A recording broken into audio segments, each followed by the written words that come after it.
the SEC, it's scheduling, and they're apparently not cupcake scheduling.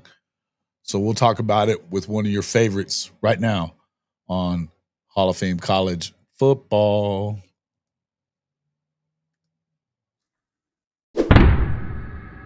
You know what, guys? In a nice way, y'all. We don't give a shit.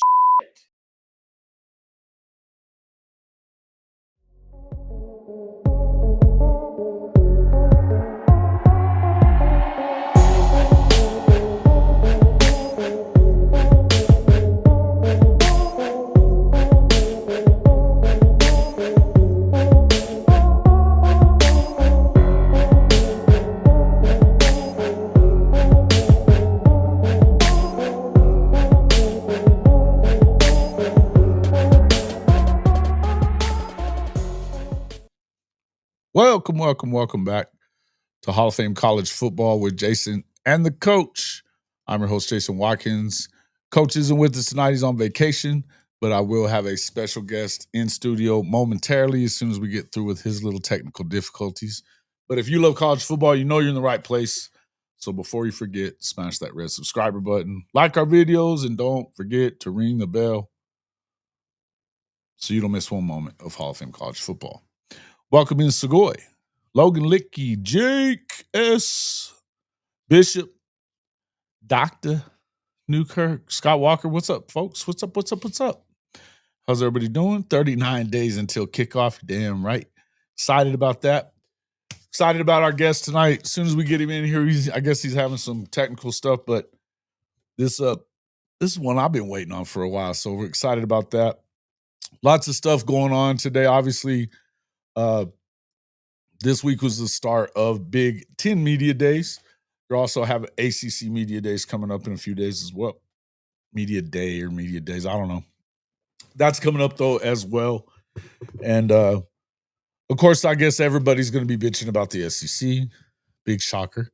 This is it's funny how the Big Ten, makes as many rules and all this other stuff as anybody does, but it's always the SEC's fault.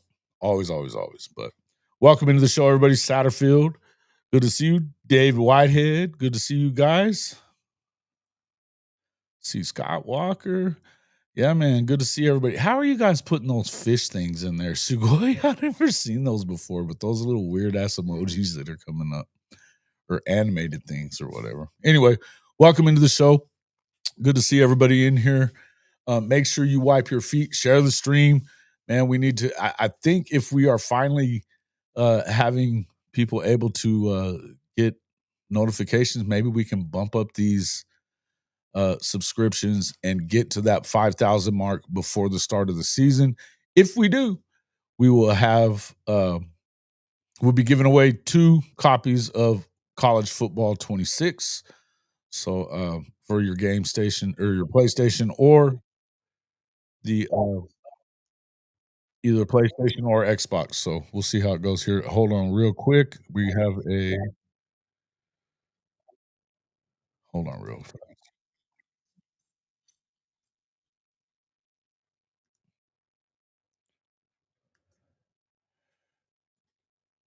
Actually, I'm gonna run a quick I think we're good. Welcome into the show. Our special guest, the Sippin' Sooners, back in the house. What's up, my guy? What you know, man? I'm getting an echo. Yeah, I'm getting an echo too. Yeah, you're gonna have to go back to them headphones probably. But I'll just mute you until you get them headphones on. Glad to see you though, my guy, man. It's good to see you. Excited to have you back in here, man. Nobody does it quite like the Sip Master. So we appreciate having you in here. And I know you were he gave me a call yesterday and we were talking about all the hell you guys were giving me on the show yesterday morning, especially old Coach Top. Coach Top running at it, boy, dang. And then I thought the dude had blocked me on Twitter, bro, after that. I thought he had blocked me off Twitter. But yeah, try to unmute and see what it does real quick. Dude, Hankster's back too. This is a big day. This is a big day because Hankster ain't been in here in a minute either. I've been looking for you. Where the hell you been? Dang. What up with you? Can we hear you now? Or I'm not hearing myself in the echo. What you got? I'm getting a little bit from you. Hold on. I think you're just echoing a little bit. Are you guys hearing echo in that? Hello. Give me a 2 if you're hearing echo, a 1 if it's good on your end, folks. Hankster, welcome back for sure, bro. Oh, shit is right. I can't believe it. I can't believe it.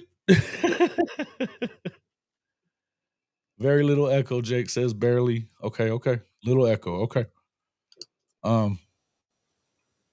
Yeah. All right, how about now? I don't hear any.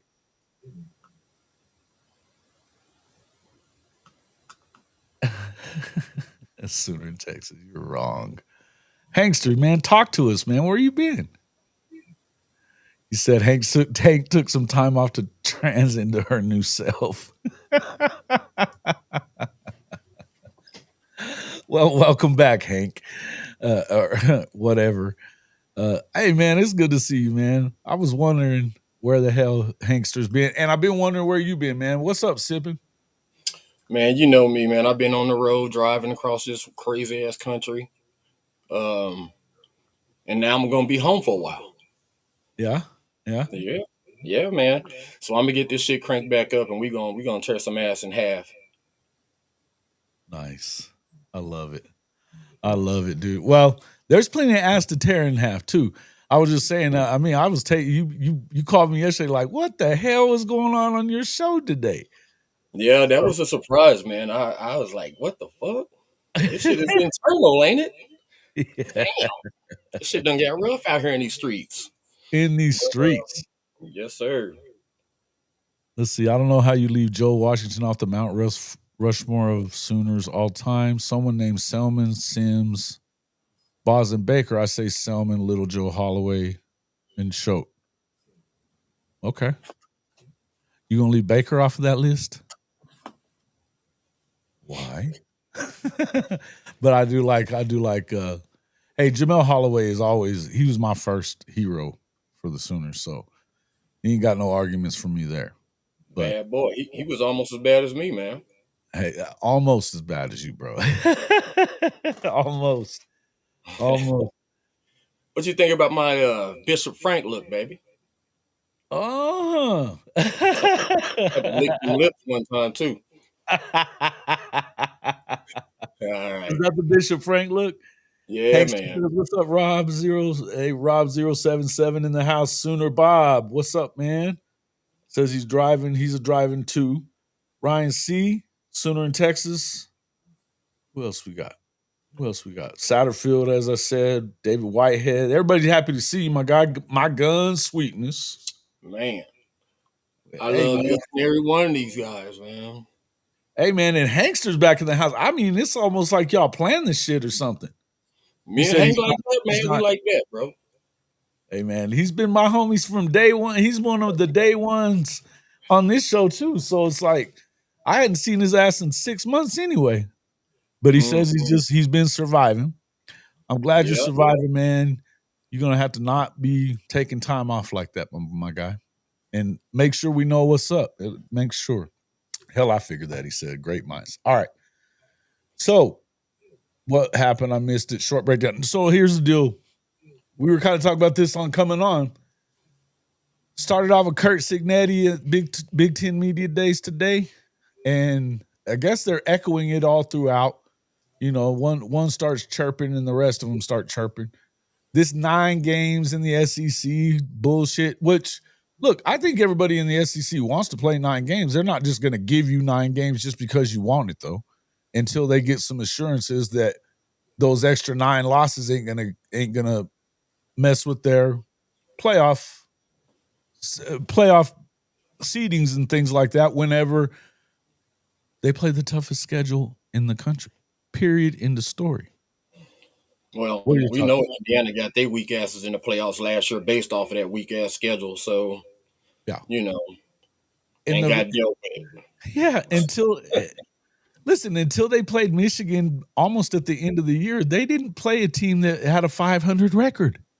They didn't beat a single team with a 500 record until they beat Michigan. Well, we And they seen got what Ohio State rolled did. by Ohio State and rolled by Notre Dame promptly as they got into the playoffs with that 11-1 bullshit record. Yeah. I mean, tell me that Alabama, South Carolina, or Ole Miss wouldn't have drugged their ass too. Oh man, it would have been bad. You know, and don't get me wrong, man. Credit to them for improving that program. You know, whatever, making them relevant, I guess. But ultimately, they better understand what this is out here. This shit is called levels. You will get your ass embarrassed if your ass ain't legit. You know what I'm saying? So he do need to slow his roll on some of that mouth. You know what I mean? But hey, I'm here for it. It didn't help him before the damn Notre Dame game. I can tell you that. He want the smoke, man. Give him the smoke, man. You know what I mean? Well, you could tell Freeman was not very happy with him pre-game, and then post-game even, he was like, man, fuck. You could tell he was, you know? Yep. Of course, he wasn't acting like man, Beamer kills me with his ass. You gonna get your ass beat by Illinois, sorry asses, and then throw a shit fit, act like you're gonna fight. Mm-hmm. Knowing that he'd have gotten driven into the ground like a steak. You know, homie. I don't know how to take Shane sometimes, man. He's a trip. I can't stand his ass. You like him more than Parker Thune? I think they're pretty similar, to be honest with you. Full of shit and, you know, talk big game and stuff and don't really know shit. Yeah, they're pretty similar, to be honest with you. You asked, I'll tell you. Hey. Yeah, you know, man. You know, I got the sign. It ain't even lit up right now. I'm actually recovering. My ass is getting old, man. I can't kick it like I used to, man. Takes me like 2 days to recover from any damn thing these days. That's why I haven't been on the sauce much in the last few years. Yeah, a hangover hurts. A hangover. I think I'm gonna start doing a lot more THC, man. There's no after effects. It may just make you sleepy for a little while, depending on how you do it. Sleepy and hungry. Yeah, definitely the hungry part. Well, man, it's good to see you back. So, watching the SEC media days, and then obviously with this stuff in the Big Ten, I would just say, I just want to ask you what you think about it. I don't really care about, first and foremost, I don't think the 9-game schedule in the Big Ten ain't the same thing as the 9-game schedule in the SEC would be. No, it ain't. But I mean, that was the same argument we was having when we was in the Big 12, though, too. You know, we had us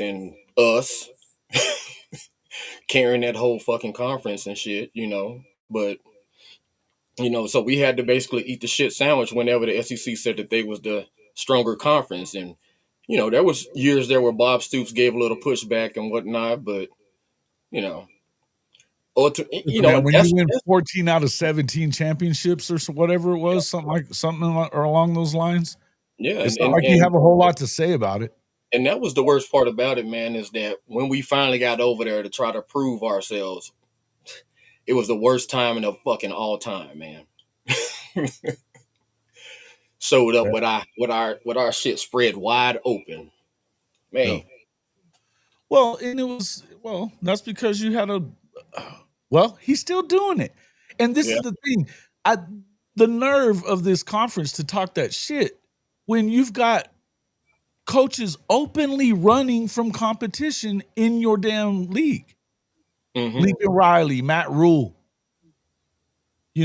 and Cignetti and them. I mean, they've admitted that they literally, they got rid of a Power 5 program, and it was a trash when they were going to be playing, I think Virginia Tech or no. Virginia, wasn't it? Virginia, yes, but same. Yeah, it's a trash, but they switched them out for McNeese State. Of course.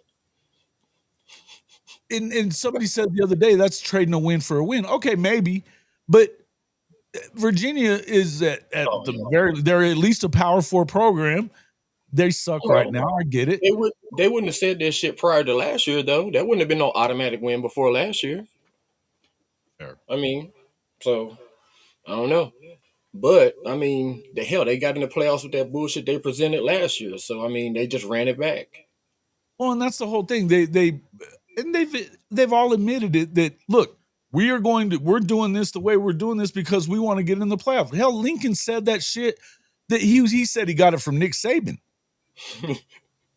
You know what I mean? That's what Nick Saban did. He did whatever was best because he's trying to duck out of the Notre Dame game, which I think they've done. Did they actually do it? Basically, Notre Dame said that they weren't just going to do the one game. They weren't going to extend it by 1 year to where it gets to end up at USC, and then they don't have to re-up it. And USC saying, well, we just want to do it 1 year at a time. Fuck you big whiny bitch. I'm not shocked. He's been weaseling out of every damn opponent that he can. He did it to LSU, didn't he? He tried to, and then he kicked Ole Miss. Yep. He got rid of that one. Matt Rule got rid of Tennessee. He refuses to play Oklahoma anymore. You know, man. And why should we? Yeah. Well, I don't know, man. I can't really get with all this little whole movement. That's what I call it, man. When you act like you scared and shit, man. Go out there and play, man. Especially with this kind of system in place where you can afford to take 2 losses. You know what I mean? So schedule a hard fucking game, man. Or at least a challenging game.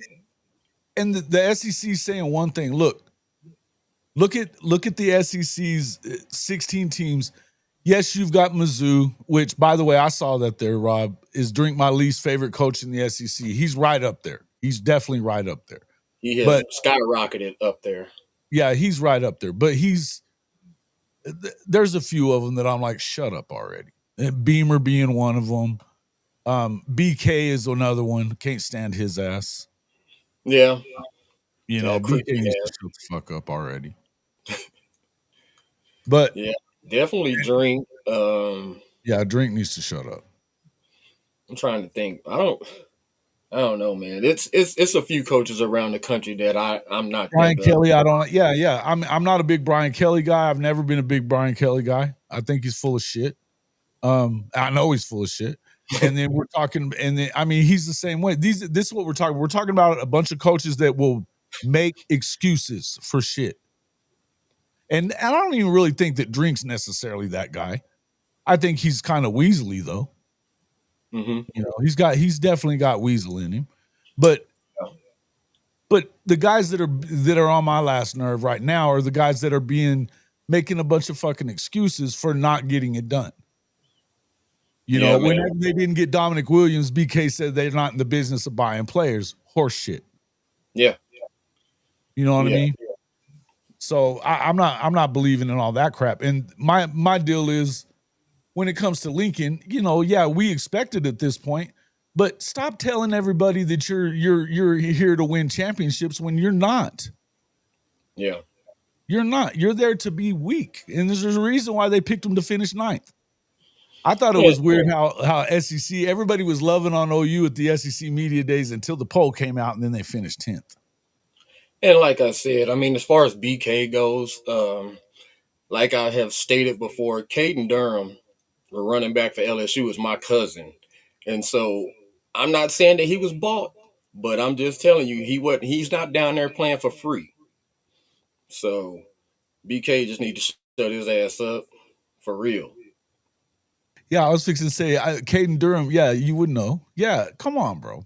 That you could call it, and first off, this idea that there's something wrong with these kids wanting to be bought or paid for or whatever the hell, they deserve the money that they're getting, and they're trying to bang them out of that too anyway. I don't want to hear that shit. Hankster's right. The coaches who talk shit without ever winning shit. Yeah. Mm-hmm. Yeah, that's them. I call them bitch boys,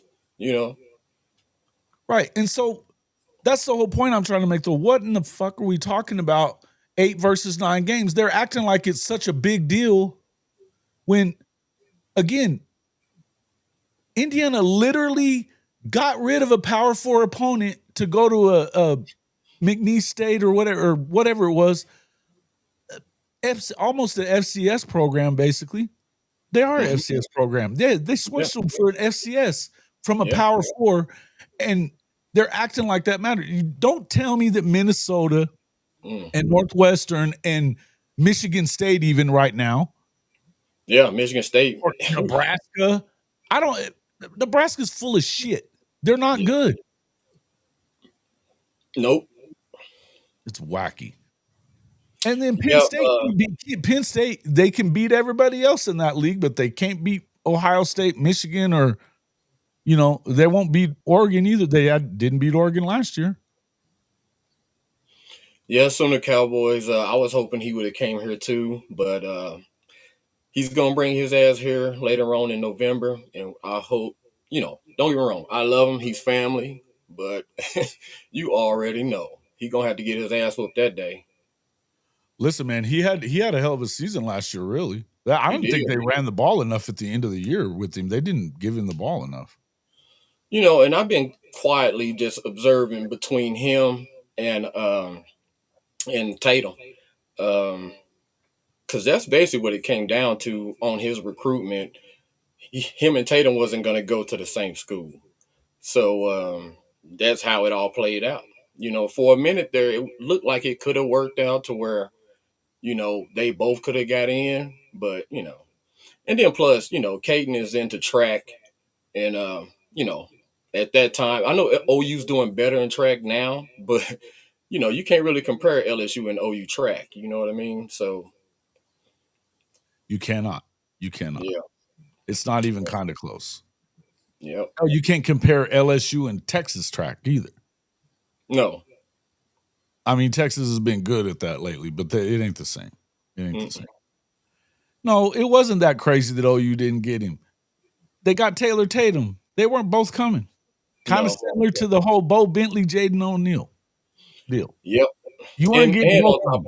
And on top of that, DeMarco Murray knew that up front. Mm-hmm. But, he tried to play the long game. But,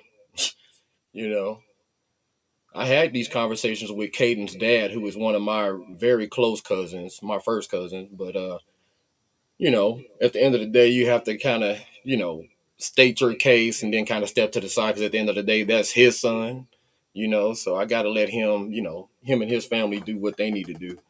But, I think Sony and those guys all kind of stepped in there and tried to make that happen too, from what I understood. That was all those guys, the Oklahoma kids that were in that class that had kind of had that little pact or whatever they had to come to play together, including Okoye and those dudes. That was all one of those things that they tried to put it together. But I mean, you can't blame Caden for going into a situation. I mean, they didn't have a feature back really at LSU either. That was the other thing. Yeah, and soon the Cowboys, it is a little crazy that we didn't get him. I'm not going to discredit that 100%. He's real close friends with David Stone as well, and all those guys, man. Because when he, before he went to LSU, he spent a lot of time in Oklahoma. You know what I mean? In the summer, matter of fact, he was just here not too long ago visiting his dad. Stayed over there a little while. But yeah, it was a small chance that he could have, came here, but they chose, Tatum. So it is what it is. Or he committed first. He committed first is what I think it was. They were always going after both of them. Oh yeah. And in that case, I don't think it was, you didn't have a commitment from either one. So if you're DeMarco, you kind of had to do that. That wasn't really the same thing. That part wasn't the same as Bo Bentley and Jaden O'Neal, because they already had Jaden in hand, and then they continued with the whole flirting with, and that is what it is. I'm gonna get past that one at some point, but it's, to me, I think that was a bad look by Oklahoma, and I think that they don't always get it right. And it was pretty bad, just from the standpoint of Brent is synonymous with loyalty, and yet you had a quarterback that was loyal, and unfortunately, once again, that fucking word, timing. In order for him to get Arbuckle, this is what he probably had to agree to, So it's one of those deals, where Brent was like, damn, I'm gonna have to go ahead and let him do his thing. Now, as far as Taylor Tatum and the ball control issues, I thoroughly believe that one of his main problems why he kept fumbling is because, like you said, he got here late, not until fall camp last year. So he still basically went out there with high school football strength, you know, and you can't be out here fucking around with, This is a great point. When you talked about that last night, I was like, nah, he ain't wrong. Right. Now, I expect him to be a lot better this year protecting the ball. If not, I think we probably won't see him again. Yeah. But, you know. Well, you know what I wonder, though, too, is he wasn't really fumbling. You didn't see any fumbles from him until he got that concussion against Tennessee, though. Yeah. Yeah, man. But, I don't know, man. I think there's lingering effects is all I'm saying. Those things do cause lingering effects. If you've ever had one, you know that it can fuck with you months later. And maybe, I mean, it could, even if it just takes a little of your concentration away, you get a headache or whatever. I mean, it's you not tucking it away right, but and again, you said high school strength. He also was used to being, he didn't have to really, I mean, he was so much better than the rest of those guys. He was an angle eraser, one of those guys that a guy would have a tackle angle on him and he's just outran it. Yeah. With that long ass stride and stuff, man. He's got some of the longest stride. He reminds me a lot of like Dickerson back in the day. That, it didn't look like he was as fast as he was, but he was. Yeah. I like Taylor Tatum a lot. I would agree that, I mean, Caden Durham he's a stud. He's a stud straight up. And it would have been cool to have them both. I don't know. I don't blame anybody for not going, though. Whenever running backs it's kind of similar to quarterbacks. You can only have really one of them in at a time. Mm-hmm. And there's only so many footballs to go around in an air raid. Even if you're a run heavy team in the air raid, Yeah. Greg, I'm hoping that too, man. I'm hoping that we get to see more of his flashes this season. We'll see, man. It's going to be interesting now because, I mean, we assume that Ott is going to get the majority of the carries like a bell cow back would. But, I mean, it's going to be new for DeMarco because I don't think he's going to be able to pull that old fuck shit that he's been doing, you know what I mean, for the last few years. Putting Javonte in, you mean?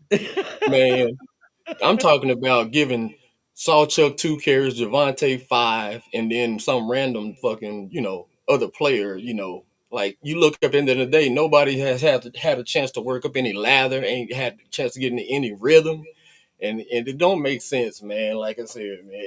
Well, who's the last? He fell in love with Chuck at the end of the year when he wasn't good at the end of the year, really. You know what I mean? Like X-Rob did what he did in the Alabama game, didn't really get any play in the LSU game, and barely saw the field at all in the bowl game.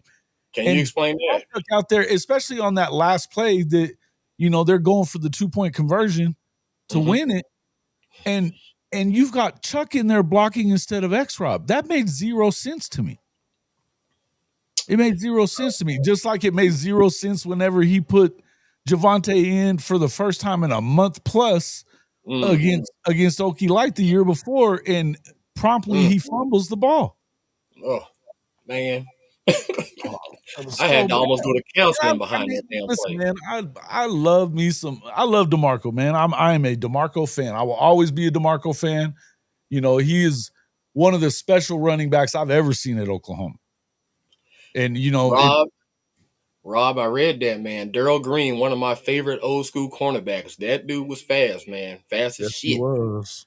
Yes, he was. Fastest man in the world for a long time. Remember when they used to televise the damn competition of NFL's fastest man? That was some fun shit, man. This is the only dude that could beat Dion. Yeah. He was the only dude that could beat Dion. And it was always, I mean, I think they kind of went back and forth a little bit. Tatum has talent, just a freshman going against some senior defenses. Hope he'll be better his sophomore season. I hope he gets an opportunity. I think Barnes is our best blocking back. Yeah, well, he likes to run into the back of – I like Javonte, man. I think Javonte has had some situational stuff that happened to him, too. The injuries didn't help. His freshman year, he was fantastic. being that second guy. I think he's probably better suited for that than being the bell cow back. But I'm going to tell you, I think I understood what you were alluding to. I don't see anybody. Well, I'm going to tell you this. If Ott isn't getting the carries and they paid him what they paid him, and you know what they paid him, then there's going to be hell to pay for that. That's not something that's going to be okay. I don't think it's going to be an option. I really think either Jim Nagy's going to come in and tell DeMarco, give him that damn ball and shut your ass up, or Arbuckle already told him when they came in, hey, look, man, if you want to take your ass up out of here now, you can go ahead and go. And other than that, we ain't playing this 4 or 5 running back rotation shit where ain't nobody got over 10 carries, you know. Right. No, I think that, and that's, again, this is something that we know that Seth wasn't. I don't know how much Seth had to do with it this last year. We know DeMarco had some issues with his rotation stuff that made rhyme or reason is what I always felt. I was like, what's going on with this? Didn't make sense to me a lot of the time. But Seth, I know there wasn't a lot of first off discussion. He was dictating what was going to happen, even with the linemen. I would assume the same thing with the running backs, you know. Yeah, but then the communication level was just next to none. We talked about that a lot too. Listen, I think you have to get, you know, Chris Mason talked about you got to give DeMarco a pass with everybody else from last year because of Seth Littrell. Okay, well, what about the years before that though? Correct. Because I mean, he hasn't really done a decent rotation since Eric Gray left this bitch. Right. Well, I think that he plays favorites for sure, right? Need your ass whooped for that. Yeah. Can't do this shit on this level. Maybe in high school you can get away with that. Well, I mean, it almost feels like he still does that diva running back thing, man. And he was a diva when he was at OU as a player.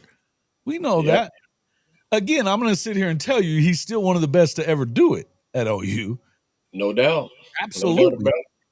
But, I mean, we know what we know about Tawi. I mean, you know, we don't have to say it out loud, but everybody knows what the hell I'm talking about.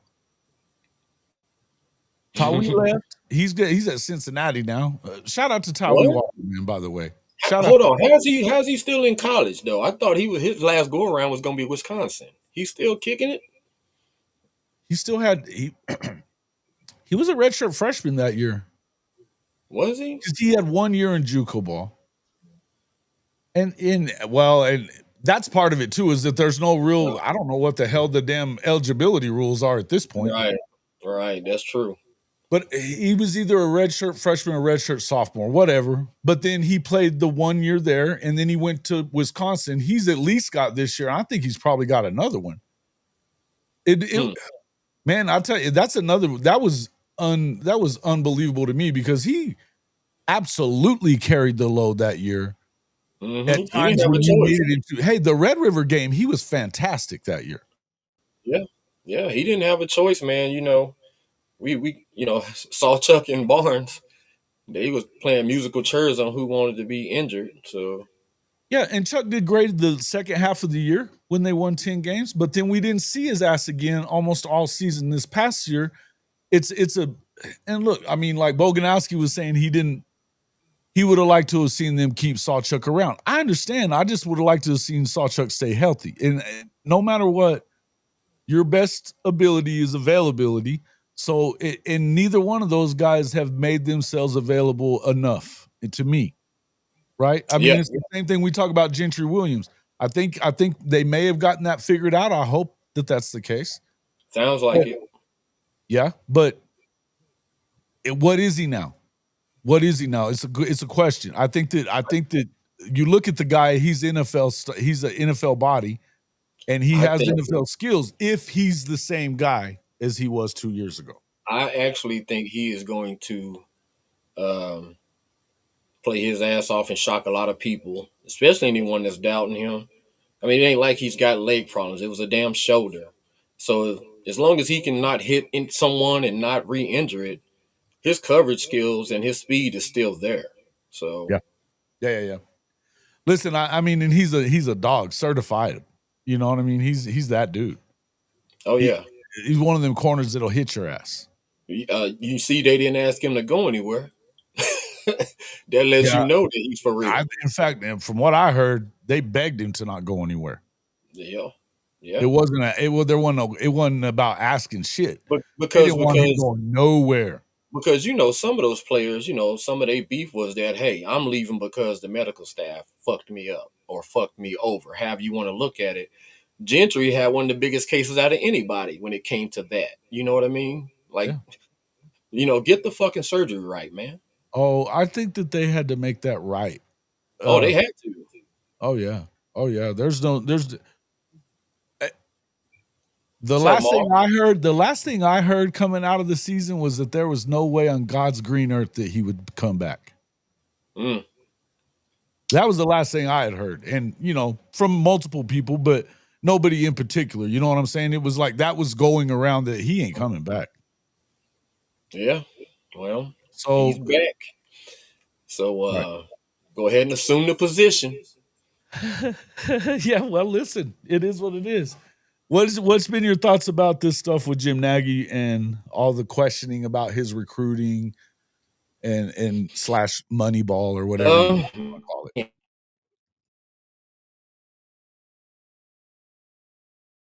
Timing, man. Say it again. Oh, I think he's frozen. Hold on. Come on. Earth is blue, dog. He got probably. I think you're right about that, actually, Sooner Cowboys. Something like that. He didn't get it done. He didn't get it done with the medical staff that was still kind of running things. And there's still some of those guys around, but it's definitely under new management and all that stuff. And there's some new, I would say there's new, how do I want to put this? There's definitely new way of doing things, better communication than we've seen. And because that is the biggest issue has been communication up until this point, that they just haven't had any. So that's been a big deal. What's up there, Penn State Sports Talk? We in here talking shit about y'all. So here we go. Maybe you can tell us can you really, with a straight face, can you really say that the SEC needs to play 9 games if you're the Big Ten but your 9-game schedule is not as tough as the SEC's 8-game schedule, plus they play a lot of non-conference Power 4 teams. In fact, some of it's it's all mandated. They have to play a non-con Power 4 team in the non-con schedule. Plus, a lot of these, there's some big rivalries between ACC and SEC schools. You got Florida State, obviously. Miami's been in on that with Florida the last few years, and they're trying to play more of those. Clemson, South Carolina, Georgia playing South Carolina a lot of those years. I think it's wild that you would go there. You know what I'm saying? Who you telling to unmute? Unmute who? I'm not muted. What you talking about? All right. Can you hear me? Yes, sir. I got you. Better. I don't know what the hell that was. You just put some more quarters in it, bro. You got to put some more quarters in it. I know, man. Shit, I'm poor. But yeah, man. I don't know how much of that you even heard, but yeah, Jim, he needs to, recognize some of the work and some of the groundwork that these guys have laid out already. Like I said, coming in and messing with current players, especially, your big ones like David Stone. He can't come in and do that, man. You got to sew that shit up, man, and quit playing games out here. You want to really get your ass on the wrong side of the tracks already coming out the gate. You let him walk, man. I don't know if we could forgive him for that one. I can't hear you. Are you muted? Yeah, I was. My bad. Just a little FYI. He was far from the only one walking if he walked. Oh man. And that leads me to the other thing, man. This whole Brent Venables getting fired shit, right? If Brent Venables gets fired, bro, I might have to shut it down completely, man. I don't know if we'll be able to handle that, man. I really don't, because you already know we will lose at least half of that defense and probably more. Because half of those guys on the team. More than that. I think you would lose at minimum 65-70% of your team. Yeah. Yeah. And like I said, and then when you add in the offense, unless somehow they were able to talk in Bates into staying as DC or something like that. Brandon Hall, maybe. Yeah. I don't even know. Yeah. And yeah, I don't know, man. It's because it wouldn't be the same thing as like when he left Clemson, right? Where he was trying not to take away from Dabo and you know, playing nice with him, which I still think is one of his issues. I think if you want to talk about what Brent Venables, the things that he hasn't probably done very well, having a killer instinct when it comes to other coaches, other programs, even in the SEC, fuck them. What's up, Boomer Halen? I'd like to see them not doing as much of that. I think I think I should have been a head coach, man. I would have loved that went to like an SEC media day. I'd be like Lane Kiffin more than anyone else. I'd definitely be in there talking hella shit, you know, and wouldn't care, man. You know, let's go out here and settle it then. Yeah, listen, and that's where at least like, I think it's weird whenever guys like Drink talk shit, because I think they're, you know what I mean? But when you've put together defenses like Brent Venables has put together, run that mouth. That'd be okay. I mean, that's what I mean. I mean, there's always those type of dudes out there. They irritate the fuck out of me, man. I mean, I made this reference before, man. I play Call of Duty quite a bit, and I'm pretty good at it too. And when you in the lobby and you dominating somebody and you done played them 10 matches and whooped the shit out of them 8 matches and they still got the nerve to talk shit, it's just like, dude. Some people at that point, you just gotta ignore them after that. You know what I mean? Well, and that's what I was saying about Beamer too. It's like it's funny whenever you make those stupid jokes and be self-deprecating or whatever the fuck, or you kick over a mayonnaise jar or whatever the shit when you win. When you do that shit whenever you just lost a game, it's not cute. It's stupid.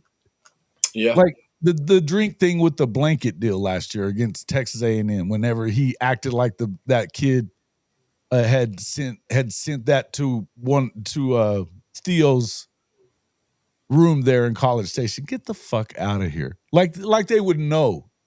And it was just so gay enough to be, I probably shouldn't have said that word. Just to be Drink that said that shit. That set that up. You could tell it was so him. Oh yeah. You know what I mean? Yeah, I mean, I don't know, man. I'm too cool for that kind of bullshit. You know what I mean? So I don't know. I can't relate to shit like that. Who are we talking about here? Kurt who? Signetti? Did you hear Kurt talk about the SEC? Yeah. And we didn't think it was very funny. I think it's ridiculous that a guy like Kurt Signetti that didn't beat a team that had a 500 record other than Michigan last year and got to the playoffs and got drugged is going to say shit about anybody's schedule. Yeah. Shouty, what's up, man? Insanity. Big Shouty. What's up, my guy? Good to see you. I think it's ridiculous. I don't even know why you would even think about going there, right? I just think it's Kurt Signetti needs to shut the fuck up. Yeah. I mean, I haven't even looked at their schedule. I mean, I know that they play all cupcakes out the gate, their first 3 games. I do know that. If you take your top lip and connect it to your bottom lip, you will shut the fuck up. Yep. You know what I mean? Why did that sound? That sounded like Shorty. Did you steal that from Shorty? No, it was a short that I saw on like maybe TikTok or something like that. I really liked it. I really liked Like it. that. If you take your top lip and connect it to your bottom lip. If you take your top lip and connect it to your bottom lip, you will shut the up. There it is. Yes, sir. Yeah. Yeah. So some people should, and that guy should. Just like we don't want to hear that shit from Lincoln Riley. I don't want to hear that shit from Matt Rule, and I don't want to hear it from BK. There's coaches out there that should shut the fuck up when it comes to stuff like that. And you know what's so sad? Even BK, even as much as I better not use that word, but even he has more of a leg to stand on than the rest of those idiots that are out here running their damn mouths. Who most of them, you know, they know deep down inside that they ain't about that life. You know what I mean? So I don't know.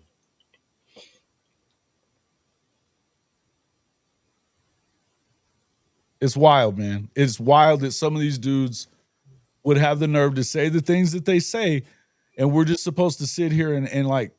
And again, let me go through it, and I'm not. You guys know as good as well as anybody that I am in favor of a 9-game schedule in the SEC. You know why? Because it makes sure that these rivalry games continue. And it also makes sure that in order for it to continue, that you don't have to have Texas A&M playing Georgia once in 10 years. Yeah. Damn Stupid shame. shit like that. You know what I mean? And that's what you'll have more of if you go to a 9 games, they're going to have to go back if they go to a 9 game or they don't go to a 9 game and you want to protect the rivalries, you're going to have to go back to divisions, which means that you're not going to play some of these programs very often. Yeah. Because of the rivalries. Mm-hmm. You know? What the hell? Soon the Cowboys, who? That ain't even, that can't be him. What he said. He said, he's going to go 10-2. Yeah, he's trying to get back into my good graces, bro. I like the I let him positive. back. I let him back in. I let him back in the stream. He's trying to get back into my good graces. I like the positive outlook. That's good. Yeah, he was talking 3-9 a couple of months ago. I'd have kicked his ass out just for bullshitting. Yeah. Hey, what's up? Hey, Shotty, man, I don't know about all that. I work at it, but I'm trying, man. I'm trying. Yeah, you up there, man. I mean, you on here all the time. You know me, and I be in the truck. Just I don't get to catch it live very often. But I watch them. I appreciate it, man. And, hey, we've been missing you, bro. I'm just gonna say this again. I know everybody in there been saying it. We've been missing the rawness of the sipping. It's coming. It's coming. Back. It ain't gonna be all good because I kind of feel like I need to reintroduce myself right now. I'm on someone else's channel, so I'm gonna keep it a little PG. You don't have to keep it PG. You already know that this channel is NC-17, bro. I know, but sometimes I can cross the line sometimes. We gonna see. So I have seen a few occasions where a lot of people.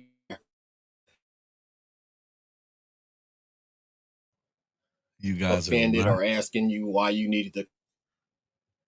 Go ahead. You guys are lucky as shit. He was fixing to get you. Oh, we lost him again. That sucks.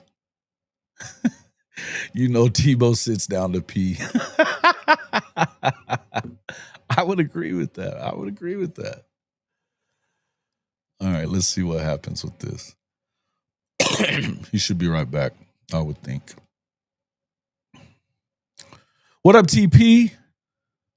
Good to see you, my guy. Shardy, what up, my dude? Boomer Halen. Sooner Cowboys, you have been being a good boy. I'll have to give you some props on that. But don't think I don't remember what you said before. Don't think I don't remember. SEC Unfiltered made a bold prediction. Said Elijah Thomas will have the most yards of any of our wide receivers. Huh. Yeah. I don't know that that's a good thing because he also said that he could see them being 4-8 just as easy as he could see them being 9 or even easier than being like 9-3. That's what Chris said. I'm actually good with that. I'm glad there are still people sleeping. I'm glad there are still people sleeping. I'll tell you that. Ooh, I thought I said you're gonna have to go right back and start that over, Sip, because I don't think anybody got any of it. I said that they might have just got lucky that they didn't catch your rap there, but you're back, so give it up. No, man, it's all good. I'm gonna have to come in and basically reintroduce myself to everyone. I only made one video, I think, in the calendar year of 2025. I'm not even sure about that, but so it might be a few new OU fans and Sooner fans out there, man, that might have to get broke in. Penn State. James Franklin's gonna sell what? So sell them on what? This dude, this cat right here is something. Who's that? Penn State Sports Talk. I call it Penn State Ass Clown Talk. If you take your top lip and connect it to your bottom lip, you will shut the fuck up. Nobody I will. What he says. I will say.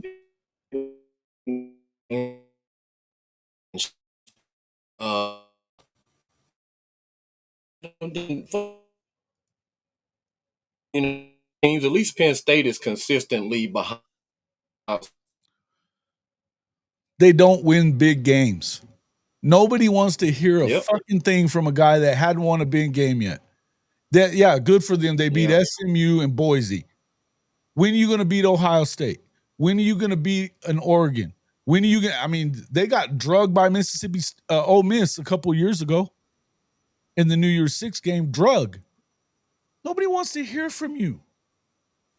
And you up there yelling at kids in the stands because they pissed off that you're not beating teams like Ohio State. Nobody gives a shit what James Franklin has to say. I want to see him win or shut up. Yep. Yes, sir, Shorty. Roy Jones, my favorite boxer of all time as well. Yeah, he was definitely one of my favorites of all time for sure. Love Roy. I think he hung around a little long. He wasn't the greatest, but he was my favorite, though. He was pretty fucking close, man. Yeah. You need to make Roy Jones' song. They must have forgot your new intro sipping. Hey, I mean, it ain't bad. I like it. Yeah. That's a good idea. Big Ten started media day today. I know they did. They started running that mouth. It's weird to me. I don't understand how you could really believe that because, again, I'll say it on the side of the SEC. When you get close to their level of schedule that they play, within or without of the conference, then we'll talk, because you're not close with 9 conference games. Don't beat your chest about 9 conference games when it's that conference, because it's not. It's 5 teams maybe out of the 18 that you got. 5 of them are good. 2 of them are elite. 3 maybe, depending on Michigan where they're at. And it ain't because the 3 are not. Penn State is not elite. Silly talk. Damn, we lost him again.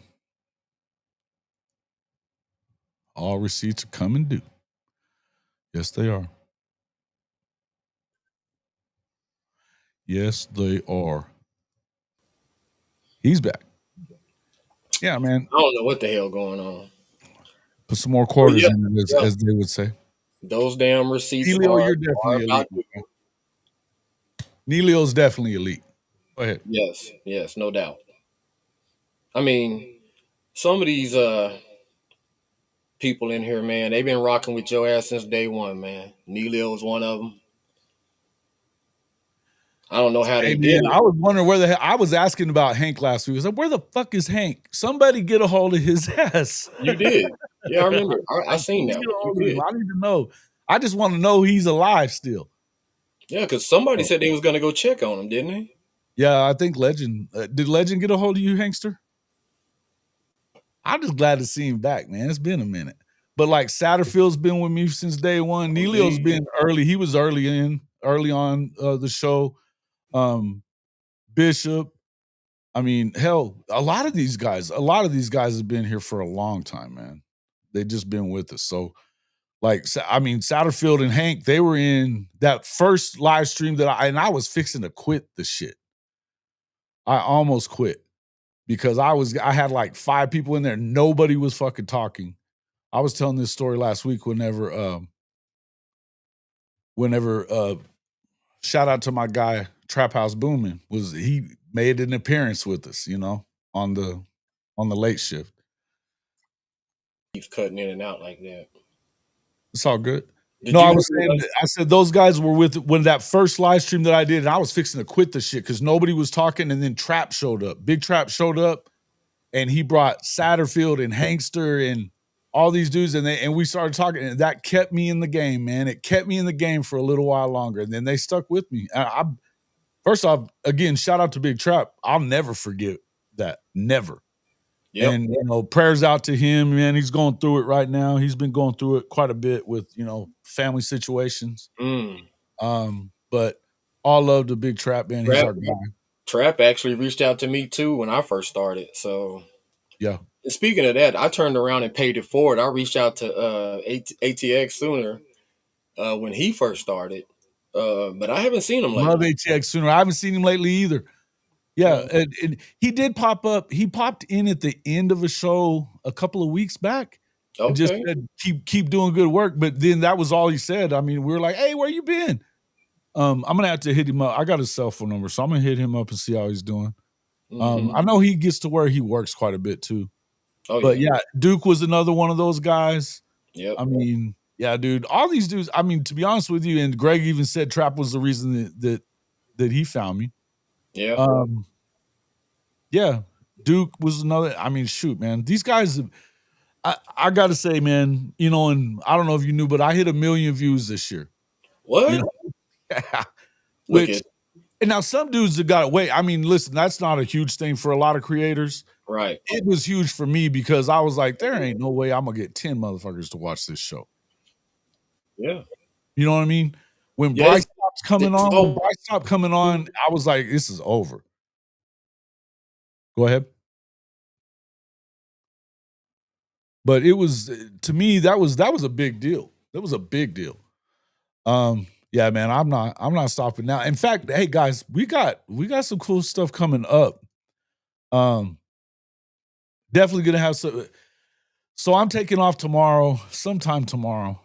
I'm gonna be heading out. We're gonna be shooting I don't want to give it all away, but don't want to give it all away, but I'm heading out tomorrow. We're gonna go and we're gonna do some work with the High Top guys. Which shout out to High Top, man. Love that show. You know, for Gator fans, they're pretty awesome. They have a hell of a show. Yeah, professor's a trip. Professor makes me laugh, bro. Yeah, but the show we're going to do some stuff because I think there's some. And am I going to a game this year? Oh, I'm going to most of them. That's the whole deal. That I'm going to most of them. But so we're gonna do we're gonna play golf with them and stuff like that, and we're gonna talk about. There's kind of some similarities with Florida and Oklahoma. They're kind of on the parallel tracks right now.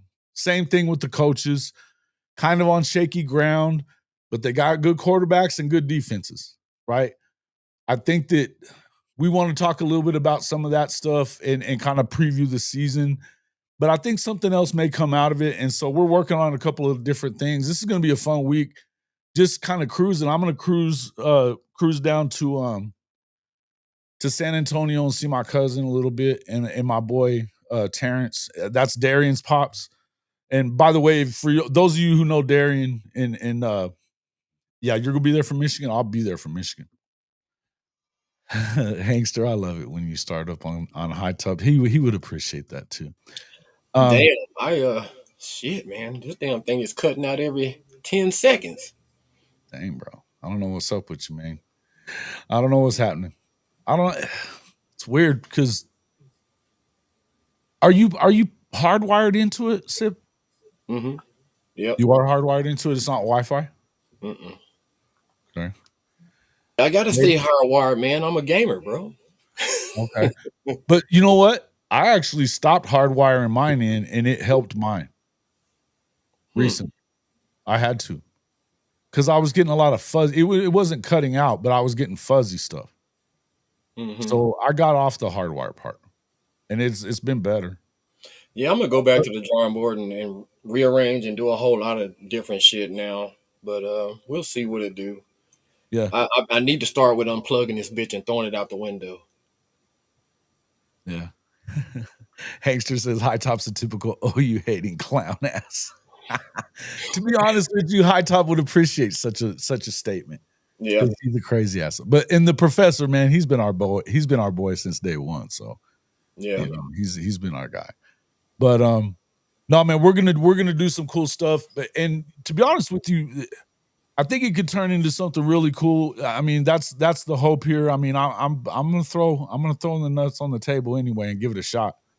And so we're gonna give it a shot. And I want to do more work with all the guys that I do work with, but Sippin's definitely one of them. And it's, you know, we've talked a lot over the last year or two about, hey man, we need to do some things, you know? Yep. There's some things we need to do together. And I feel like that these are some of the things I'm definitely gonna be. I'll be in Oklahoma for sure. So I'm moving to Oklahoma either way. So here we go. So you said you're gonna stop in here. Man, I'm sweating like a bitch up in here, boy. I had to cut my AC unit off because I was like, it's gonna be in the background. I'm having bigger problems than that though. But but man, yeah, so you gonna stop through OKC, man, and come on and sip some with the Sip Master on your way? I may do that. Either that or on the way back for sure. So I'm supposed to be. So they have he's got a media days he's doing because the SEC doesn't let him into media days either. Even though they're a monster channel in comparison to a lot of the guys that they let go. Yeah, pretty professional. But they're big too, and I'm like Billy's gotten to where he really likes them, and they give him shit a lot, but not Professor doesn't. But Professor, ever since they went to the spring game and he introduced himself and he was like, I know who you are. You're Cody the Professor. And so he's been, hey, ever since then. You know what I mean? So, but no, I got love for Professor. He's my guy. Yeah, I agree, Neilio. Jason, I know for a fact that Jason spends quite a bit of time on Plenty of Fish. So, yeah, I agree. I think he's going to definitely go down there and hook something up. What y'all talking about? Both y'all's asses. I'll kick y'all both the fuck out of here. My computer is like, oh, well, we're going to be kicked off anyway here in about 2 seconds. Yeah. Yeah, I am, man. And listen, I mostly haven't lived in New Mexico for most of my adult life. I've been here for the last few years to take care of some family stuff, help take care of some family stuff. That stuff is taken care of now. And I'm attacking this content creation business, and this is what I want to do. This is what I want to do. I want to travel around and watch football and do some other stuff. Yeah. You just make sure you go out there and represent, which we know that you will, and go on out there and kill that shit, man. And speaking of traveling and watching football games, I can't tell you, I pretty much watched half of the season last year from truck stops all across the damn country. That shit sucked. It sucked ass, bro. I ain't gonna lie. Well, at the very least, I don't even care so much. I mean, I've talked to Shadi about this a bunch. A lot of those guys don't ever they'll go to every game, but they tailgate more than they go in. Which tailgating is badass. I love it. Denton, those guys are planning on doing a lot of tailgating. I think we're going to be doing some of that together with Boganowski and them too. I see somebody said something earlier about Unc. Unc is in prison. So we'll see what he do. You're Unc. You're not K. Chris. They could have been talking about K. Chris's Unc. Oh, okay. Because I seen somebody that they missed. Unc is in prison. Is he? Your Unc is in prison. What did he do? Yeah. Yeah, man. Hey, nephew. Dude, that was one of my favorite ones some of my favorite ones that you did, bro. You got to bring these dudes back. And then you got. Man, I'm actually I'm working on a new sponsor too for my channel, which is gonna be me. So we'll see what kind of products, that they want to have the Step Master sponsor, on their behalf. So that ought to be interesting as well. Yeah. Tailgating all day over going inside, says Shawty.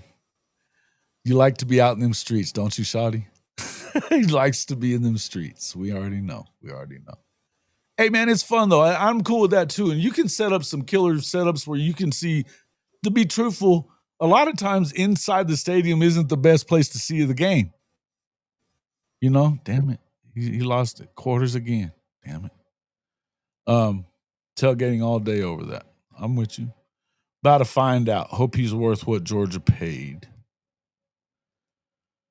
The receipts I have called his belt to ass tour, says Boomer Halen. Like it.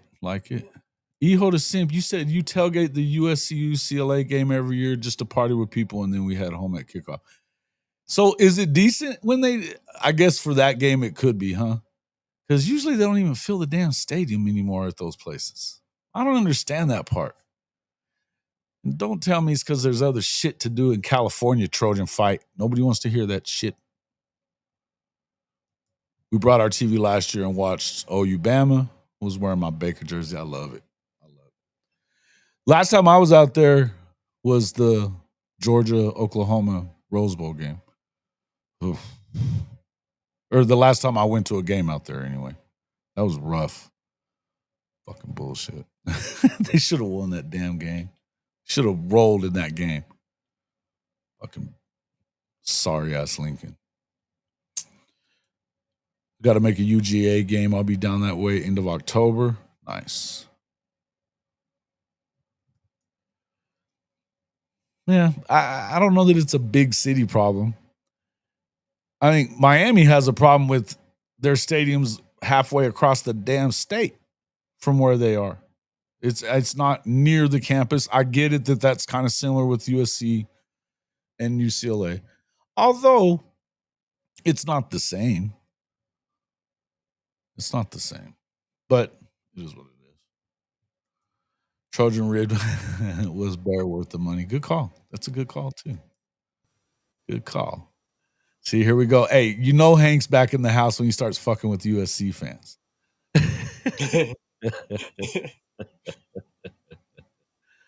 Oh, that's too good. It's too good. Shawty, how you feeling, man? You feeling better? Shawty had a accident, man. What? Motorcycle wreck, man. Fucked himself up. Damn. He's looking better. He was looking better when I went on with him and Coach I last week, but I didn't get to really talk to him much. So I couldn't tell anything was wrong with him last Bro, week. he looked a few weeks before that, he did not look good. He did not look good. Well, hopefully he sent me some pictures right after it happened. I was like, son of a bitch, don't send me this. I was like, it wore me out. Scared the shit out of me. It's my guy. Well, we're glad that he's doing better. That's for sure. No doubt.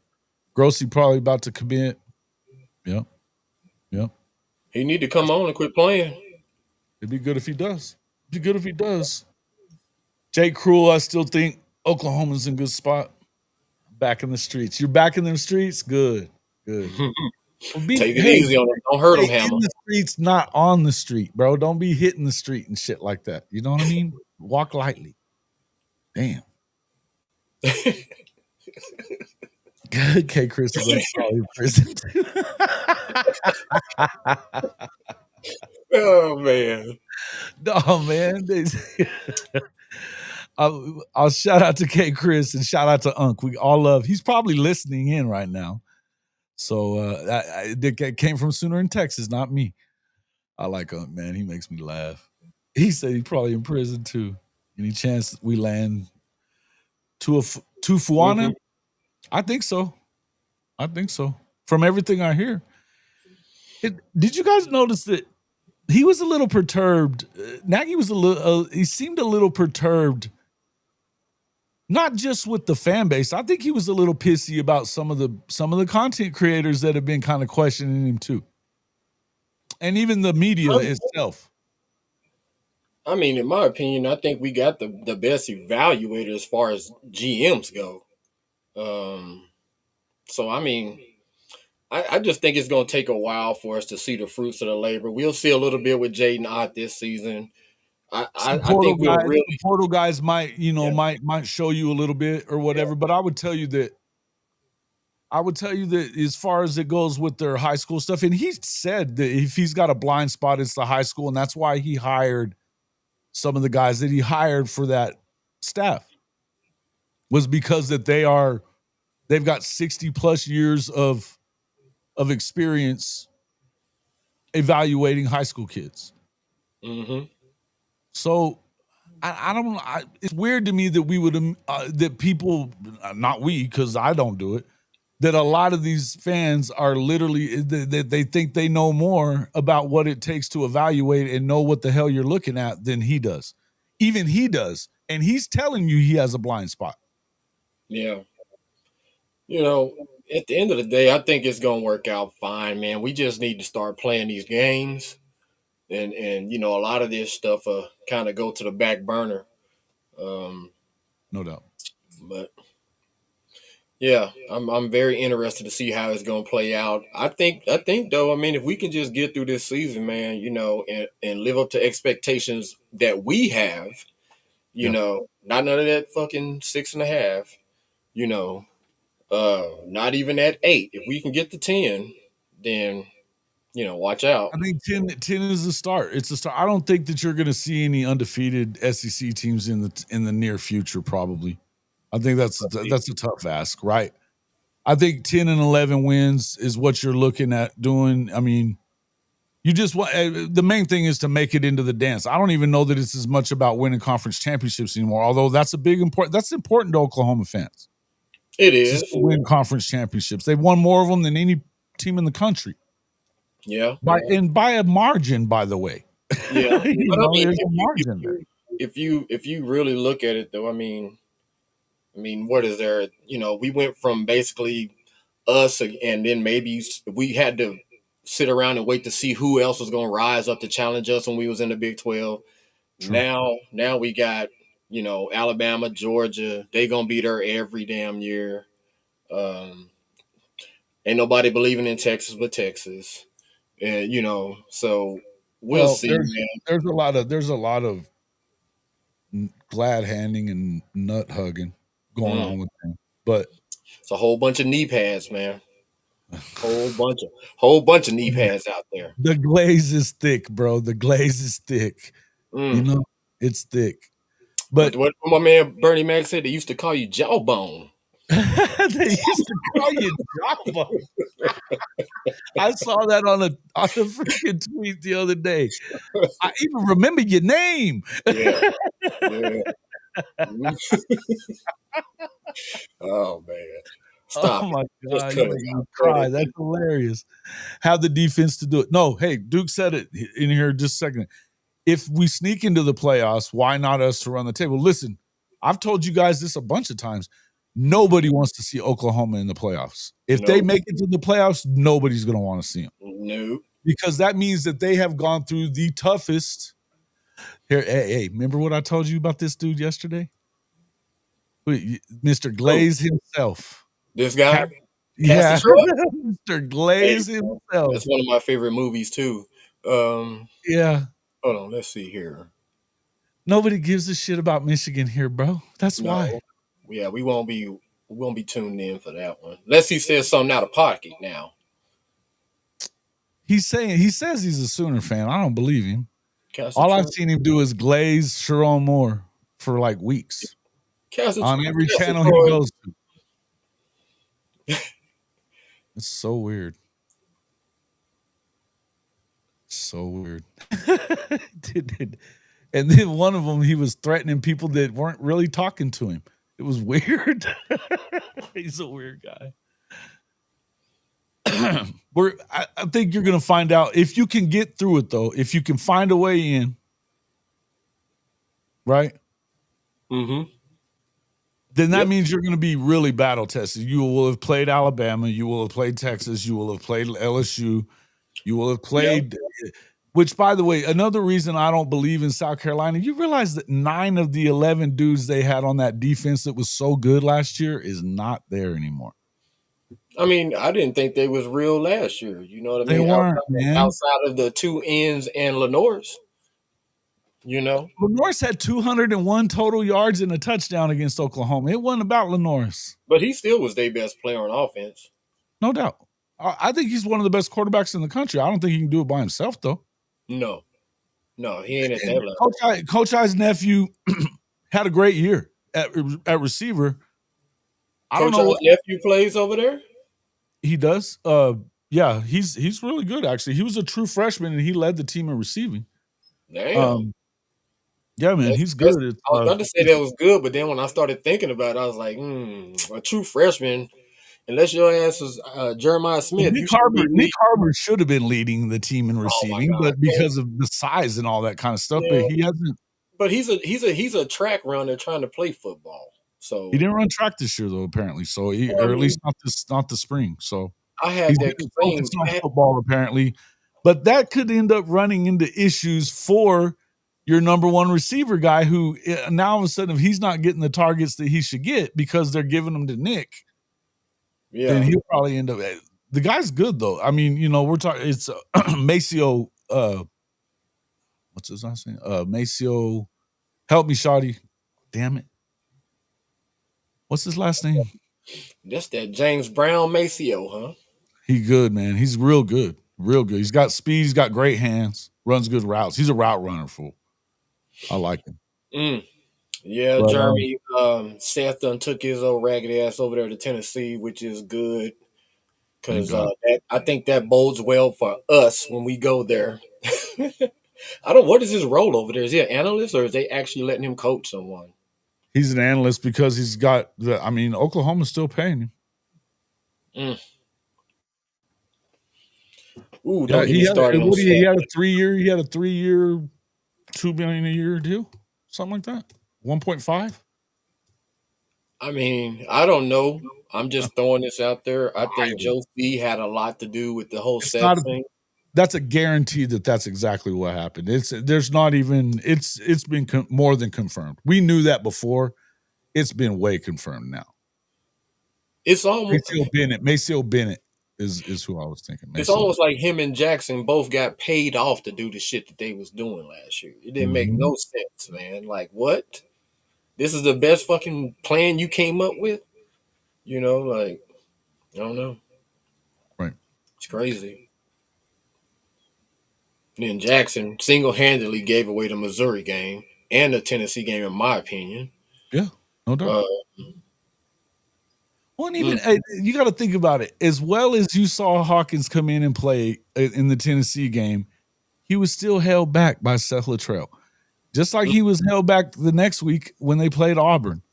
He had to break away for a 60-yard touchdown, throw a bomb that he probably didn't want him throwing to set up the other touchdown.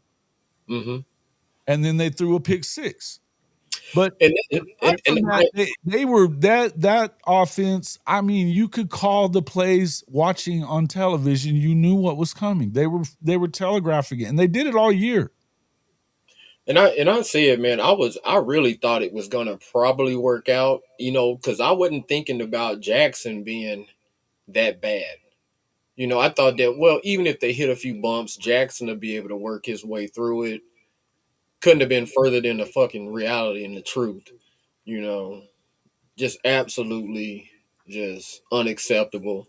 Did you see what Hugh was saying about him? What, who said? Hugh Freeze made a comment in SEC Media Days that Cole Kublik was like, fuck. Yeah. It seemed like they already putting the training wheels on him. That ain't good. That is not good. Calling the dogs off, wanting everybody to take it easy on him. Bro. This is a bad look. Bad look. Good for us though. I really don't, I had hope that he was going to be able to hold on to that job at least until they played us. And after that, I imagine he probably would lose the job. But hell, he might not even make it to damn week one. Dave Aranda's going to send the house at his ass. You already know. Man. Especially at home. Come on, bro. Dave Aranda's definitely in that top 10 list of best defensive coordinators out there. So no doubt about it. No doubt about it. And he'll send it from anywhere. He'll send it from anywhere. Very similar to BV. You don't know where it's coming from. And that's how I feel about Michigan as well with Underwood. He's going to be a fantastic player, but when they come here in week 2, you ain't going to be able to tell that because he should be shook like a motherfucker. You hear? Like Bryce? it shouldn't even. Underwood? Yeah. Yeah, and I think and that if Oklahoma's playing Michigan in week 8, 9, 10, it could be a different story because he may be that guy. They're talking about him like Trevor Lawrence. You're hearing that. Now, I need to see that from a kid before I start really believing it. Man. But assuming he is that good, and I think he's very good. I think he's going to be very good. They did pay him Trevor Lawrence money, though. So they did. Maybe. They did. Yeah, they definitely did. I mean, that shit. And yeah. Portnoy. How do you think that ish, boy? How do you think Jackson looked and sounded to you guys at media days? Defeated. Did he? Man, I thought he put up a good front. I mean, I knew that inside he knew that was his ass. Yeah, but when he starts talking about that there were people in his DMs telling him to kill himself, first off, how many times did we hear him say he wasn't looking at social media? Why the fuck are you looking at? And why are your DMs open on Twitter? They don't have to be. In fact, most people do not have their DMs open for just anybody on Twitter. First of all, where's his dad at, man? His dad should have told him early on the process, look, man, you can't be on social media until you start, actually doing good on the field. I'd tell my son to stay the hell off, especially if he was out here playing like that. What'd he have? How many fumbles in 13 games? How many fumbles? 13 starts, 12 fumbles, 6 interceptions. Mm-hmm. Yeah, you got to stay the fuck off of social media. Mm-hmm. I mean, I know I would. Because you probably are going to hear shit like that. And I'm not saying that listen, we know that Sooner fans can be as bad or worse than most. Yeah, than most. I mean, there's a couple. You think about like Okie Light, yeah, and Tennessee fans are they're a different breed for sure. Yeah. Ohio State fans, different breed for sure. Yeah, like I said, I'm gonna be shocked, man, if Oklahoma fans are a different breed too, man. No doubt. Oh yeah. Yeah. No doubt, man. If I wasn't an Oklahoma fan, I wouldn't be able to stand us either. Me neither. and you know what? I struggle with the shit anyways half the time. Some of them I just can't deal. I can't deal. No. But it is what it is. Yeah. ATP, man, you already know you're not getting shots, bro. I'll give you 12 shots aside. We'll drink. You'll drink 12 shots aside. I can't do it, but I'll buy you 12 shots aside. But no, bro, and I'm not even. Hey, you make sure you go down there and stomp a mud hole in their ass, bro. You stomp a mud hole in their ass, man. When you get down, yeah, we're gonna have some fun. Hey, Shelton been talking some shit already about that. We're gonna play a friendly match and stuff. I've actually got a good friend, a brother of mine from the military, gonna meet me there. He lives in Hilton Head, so he's gonna meet me out there, and we're gonna do that. We're gonna have a lot of fun with that, man. So I'm excited about that. And then it's gonna be Shelton and Cowboy Ty are gonna play against us. So it'll be we'll talk about football a lot, and play some golf. I'm sure there'll be drinks flowing a little bit. I don't drink a whole lot, so you already know. You already know. Hit it one time for the sip master, baby. I will. Just no tequila. Nobody wants to see that. Nobody wants to see that. If you got to drink tequila, take some rock and roll tequila with you at least. Represent Bob Stoops and OU, I guess. It makes my freak. Hey, bro, let me tell you. I do have I got a nice golf shirt a new golf shirt that it actually will fit Oklahoma, even though it doesn't have anything that says Oklahoma on it. I'll have to, it'll be on there. I think I'll be wearing that. So you leaving early? I cannot. Tequila makes my clothes fall off, bro. Plain and simple. Nobody needs to see this. I think clothes fall off just because sometimes, but especially when it's time to throw that meat. But anyway, we're not gonna get into all that. Latinas, bro. I love them Latinas. I'm telling you. Ooh. We had this conversation yesterday a little bit. No comment. They're fun. They're scary too, but they're fun. You can always jump on the UGA bandwagon. Who? No. Fuck with us. We'll adjust your Google rating. Yeah. We've heard this. That was good. That was good, Hank. It was a good one. Let's see. It won't be far from me. I remember that. I remember that. So yeah. Sooner in Texas. I remember that because I before Rock and Roll Tequila struggled to drink tequila, man. I had a bad experience when I was stationed in Germany one time and decided that tequila wasn't the thing for me. Just the smell of it alone used to make me sick. But then because of Bob Stoops, I went out on a limb and tried to rock and roll and ended up I was drinking that shit straight over ice. So, it was good. Honestly, though, liquor, though, any liquor is better than like adding sugary shit like Cokes or Dr. Pepper, whatever, because it's all sugar anyways. Yeah. You add that's the hangover. That's the hangover ad. Mm-hmm. Oh yeah. When I learned to just go to the rocks only, yep, the hangovers got lessened at least for a little while. Mm-hmm. Damn, yeah, but still, it fucks you up. Still, hey Duke, shoot me an email. I want to talk to you about something. I forgot that you were the head golf coach, but I knew you were a golf coach. I need to talk to you about something. So hit me up on that. Shoot me an email. I'm going to drop it in there anyway. I'll do that real quick. So yeah, it's going to be fun though, man. I'm just glad to take a trip and get out of town for a little while, and then I'm going to go. I'll be in the OKC, Tulsa, OKC a little bit, and we're gonna have some fun the next couple of weeks, man. I'm excited. Bro. I'm excited. Hey, so what you leaving early tomorrow? I'm leaving tomorrow. I don't know if it's gonna be early because I gotta go and I need to check into. So I got the new ride, right? And it's got the code on the side of the door. Mm-hmm. But it has to be reset, and they wouldn't do it today at the Ford place. So I was like, fuck. So I got to be there early in the morning to do that, and then I got to turn in some stuff at Coach's at the job. So it'll be fairly early, but not super early.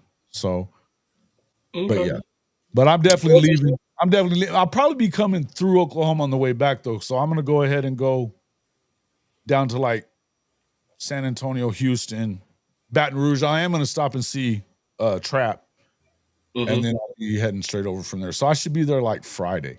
Hold on, where's Trap at? He's San Antonio, but he's been in Baton Rouge the last week or so. Told you he's going through some shit. So yeah, he down there with family. Yeah. So yeah, prayers up for him, man. This again, man. I can guarantee you I wouldn't still be doing this shit if it wasn't for Big Trap. So I appreciate it more than you know. And like, that's my dog. So all love for him. Yeah. Should we get the prepared for? No, I'm good. But hey man, you can listen. You guys, if you don't already know the Venmo and Cash App, let me drop them for you, and you can help pay for this if you'd like. I'd appreciate it. But yes, sir. You get to Houston, give me a call, buy you lunch. Soon in Texas, I'll do that. Shoot me a message too. You've got the email. Put your number in there. I'll do that. I'll actually, I may stop through in there anyway because my guy Kerwin lives there too. So actually, a lot of people that live in Houston. I like Houston. It's a hot motherfucker there though right now. What's up, Bishop? This is my Bishop look. I came with the glasses and the goatee. Usually I have all this ragged ass pubic hair on the side of my head. But look.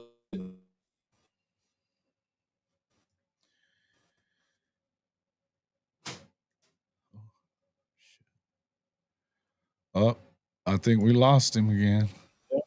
No, I'm back. Right? He's back. He caught it in time. We put them quarters in just in time. Hell yeah. Put in 2 dimes and a nickel. 2 dimes and a nickel. A dime and a nickel. I like that. Oh man, but I'm gonna have to get my ass off of here in a little bit. You gotta go? Here in a little bit. Oh, okay. I'm No, yeah, melting. I'm not going to be on for a whole lot longer. We've been going an hour and a half already as it is. So, Man, seems like we only been on about 30 minutes. I know, man. I It's was always wondering how this shit goes by so fast for you. I'm I telling thought you, bro. about We'll hit 3 hours, and I don't even realize we've been because we just, you know how it is, man. We get to talking ball. yeah, man. I was watching about a month ago. I was watching when you were on with this after the year that when we did the one about Dylan was kind of giving the bird to the Oklahoma fans. I still remember that. Coach was saying, "Fuck y'all." Coach gets on OU fans about the quarterback shit a lot. Yeah. He immediately goes there. Whereas Coach is on vacation right now. He's been on vacation. He'll be back off vacation, I guess, Monday. I hadn't even seen him.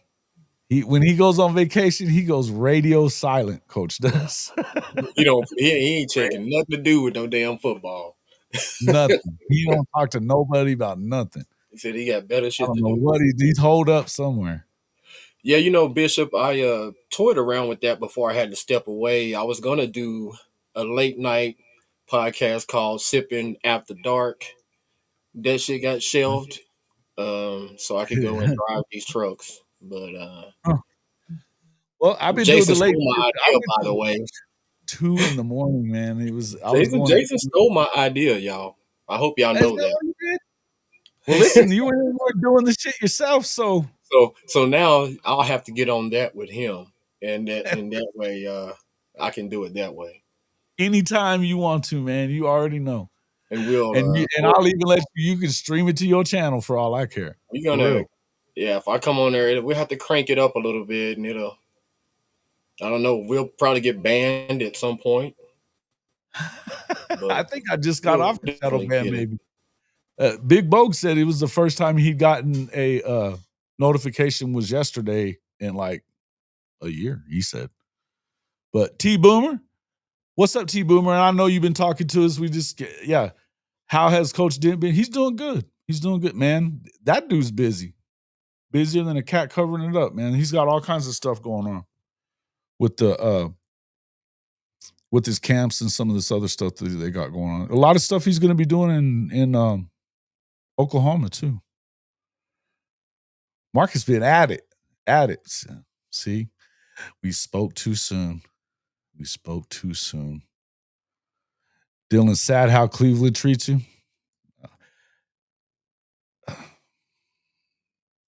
Dylan's been through that a few times. They hated him at UCF after he left there. They hated him some people hated him at Oklahoma from day one that he got there because he wasn't Caleb Williams. I think he mostly got love at Oregon. But let's be real. Whatever was going on there with the draft deal, and it's not Dylan's fault whatsoever, but he's not better than Shedeur. He's not. He's probably a better leader, but he's not a better athlete. He's not more of an NFL quarterback than Shedeur is. He's just not. But I got to tell you, the best thing that could happen to either one of those guys is to get cut by the fucking Cleveland Browns. Get out of there if you possibly can. I know a lot of people think Shedeur will flop. But you're hating on him not paying attention to what he does. He's not perfect, but he ain't that bad either.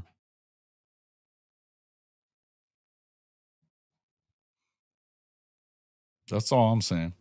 And I'm not getting into all this shit. I'm just telling you the best thing that could happen to you as a Cleveland Brown is to get cut from the Cleveland Browns immediately so they don't fuck your career up. Because that's what they do. It's a shit show. You think Okie Light's bad? Go to Cleveland.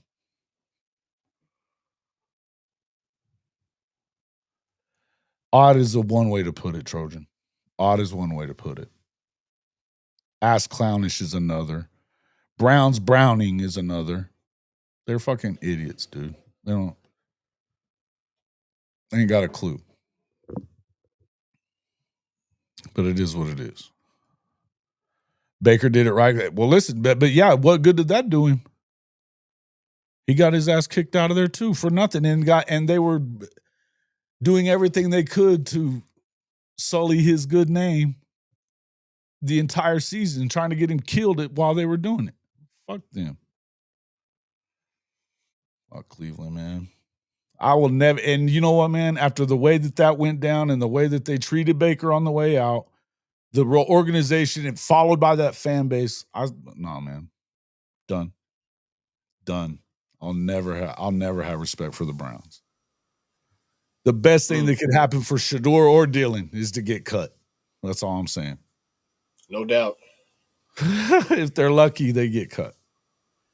Hey, man, thank you. Big love. Appreciate you, man. Have a great one. We'll see you the rest of the week. I'll be popping in periodically just to do Neilio. Well, I'll be popping in to do some stuff periodically, but if you don't catch me live, you don't. But there's gonna be some fun stuff. They aren't the Models, Browns, or now the Ravens. Yeah, right. Well, yeah, Jimmy Haslam. They're fucking scummy. I'm surprised that him and his wife ain't both in prison right now, to be honest with you. Similar to their quarterback. Oh, rub and tug. Hey, man. Just rub a little lower, you know what I mean? Shit. Oh, rub and tug himself. That's what a coop calls him. Oh, rub and tug. Hey. Oh man, that's too good. Hey, those type of things go down in those places, though. That's for sure. They do, especially with his ass. Oh yeah. But you know, shout out to Neilio. And if you're not down with that, we got 2 words for you.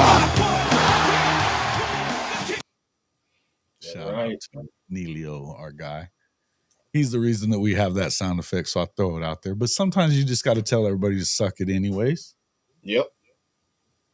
And then I think you're gonna hear a lot of that by week 3. Yeah. You think? Yeah, I think so. Yeah. I got another one. Because I think after we bend Michigan over, I think that a lot of people will start coming out, letting their true feelings be known. Yeah, they better, and they better bend them over for sure. Yeah, you know. Oh, they gonna have to assume the position, like I said. Yeah, toot it up in the air.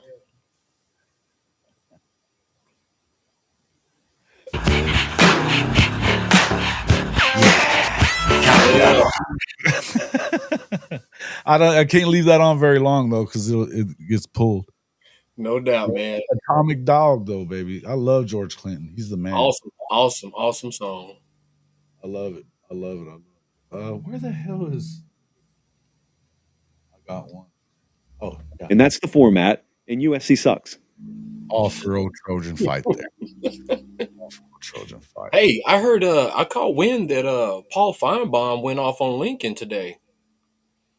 Again? Yeah. That's 2 years in a row then. I mean, I guess he really went in because somebody put that out there earlier. I haven't seen it or whatever, but I'm definitely, as soon as I get done here, I'm gonna be looking because I can't wait to see it. Let's go look and see what he said. Let's go look and see what he said. Trojan fight. What did he say? Let's see. I'm looking here. I'm looking. Surely it was. Oh, there was we need to kind of look in. I'm going to have to look into this too. Plaintiff attorneys in the CSC settle NIL collective dispute. Oh, I wonder what that means. Let's see. What else? I'm not seeing anything about Feinbaum though. What was said? Oh, okay. Somebody said that K-Ref clipped it. Ryan did. T-Boomer.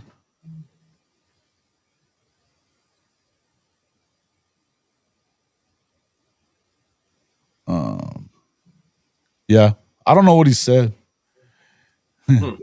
You can't spell suck without USC. It's fair. And that's the format, and USC sucks. But not to be undone. Shout out to Texas. The brand has finally returned. Fuck your brand. Let me bring it in. Let me bring it in right. There it is. Number one team in the country, huh? No, they keep talking about that stuff. They keep talking about Oklahoma and then voting like other ways, though. I mean, like I said, all the good shit that's been said about Oklahoma, they picked them to finish 10th. Yeah, because you would have thought by how they was talking, they would at least put us like at 6, 7. Mm-hmm. I guess that might be only just Crane and Company and a couple of other people, JD. You know, everybody else is still like, fuck Oklahoma. Yeah, we did touch on the Cignetti comments already. In short, I'll just tell you, nobody gives a fuck what Kurt Cignetti says until he plays somebody worth the shit. It's kind of like what we think about what Lincoln says. All bullshit. When will I bring him on the show? He's welcome on anytime he wants to come on. I hadn't talked to him much lately, is all. And I know he's kind of busy, but I mean, Oni Kuno is one of my guys. I love Oni Kuno, man. Another OG. He crossed in. You know what? OG of the space, man. Jason, OG of the space. That would be a good topic one day on here. Top 10 OU content creators. Because it's more than 10. Oh yeah. So let's just handicap it a little bit. Who you got at number 10? Or who you got at number 1? Who you got at number 1? Ooh. That's tough, man. There's some good ones, right? Yeah. I mean, Oklahoma has some good creators. But you know what else though? I mean, like it's the difference between us is you know, you got some that are straight laced, you got some that are off the beaten path. I mean, I'm in the straight lace department, but yeah, it'd be interesting to see. I mean, because it really depends on what kind of content you like to take in, I guess. I would agree. I think my number 1, I don't even think it's really that close. Teddy and Gate. Definitely up there. I mean, that's my favorite one. I think I like Parker Thune. But it's right. yeah, baby. OU insider in this bitch. OU insiders. Yeah. I got to tell you, I'm a scoop guy. I don't know how I feel about Eddie sometimes, bro. Eddie makes me laugh, dude. I'm a fan. He is. Some days I can handle him. Some days I want to reach through the damn TV and just. Stoya has a little bit of that in him too, where he gets a little Parker in him. I don't know about all that, but I know that he's ready to like grab a hold of whatever it is. That he definitely does not like Parker very much. Mm-hmm. I think that's pretty clear. I think that's more clear than it is that I don't like the little motherfucker. I don't know, man, because I don't think he gonna come straight out and just say the things that you have said about that young man. I think he has a little bit, but maybe not the exact same things that I've said. That's true. Yeah. Fuck him. I don't care. I'm petty. I'm Richard Petty, bro. I'm Richard Petty. I don't care. I heard that rumor. Yeah. Boomer Halen, I appreciate that. There ain't no way. I ain't close. But I like a scoop. Okay, yeah, that's cool. I know you do.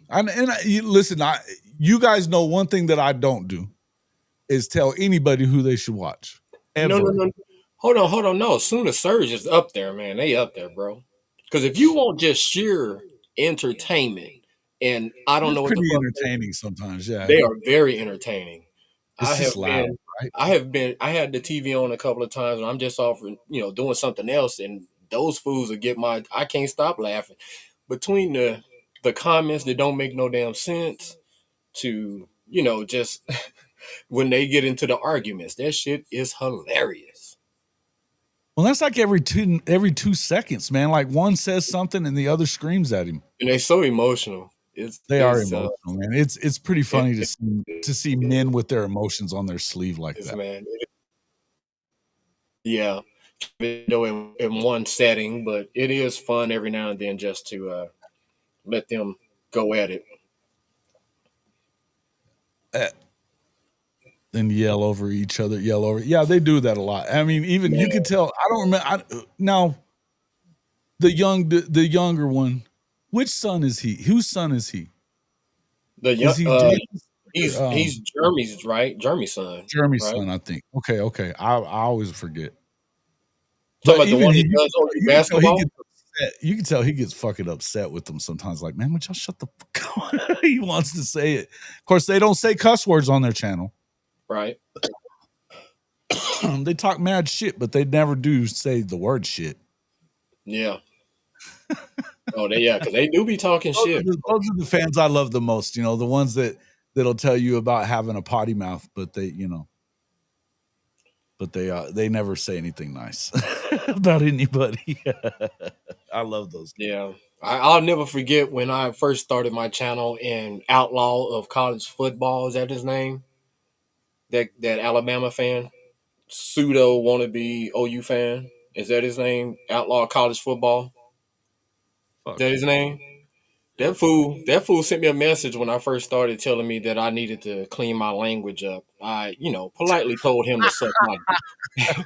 I politely told him to suck my dick. But, I can't control some of my responses sometimes. But bro, I'll tell you, there's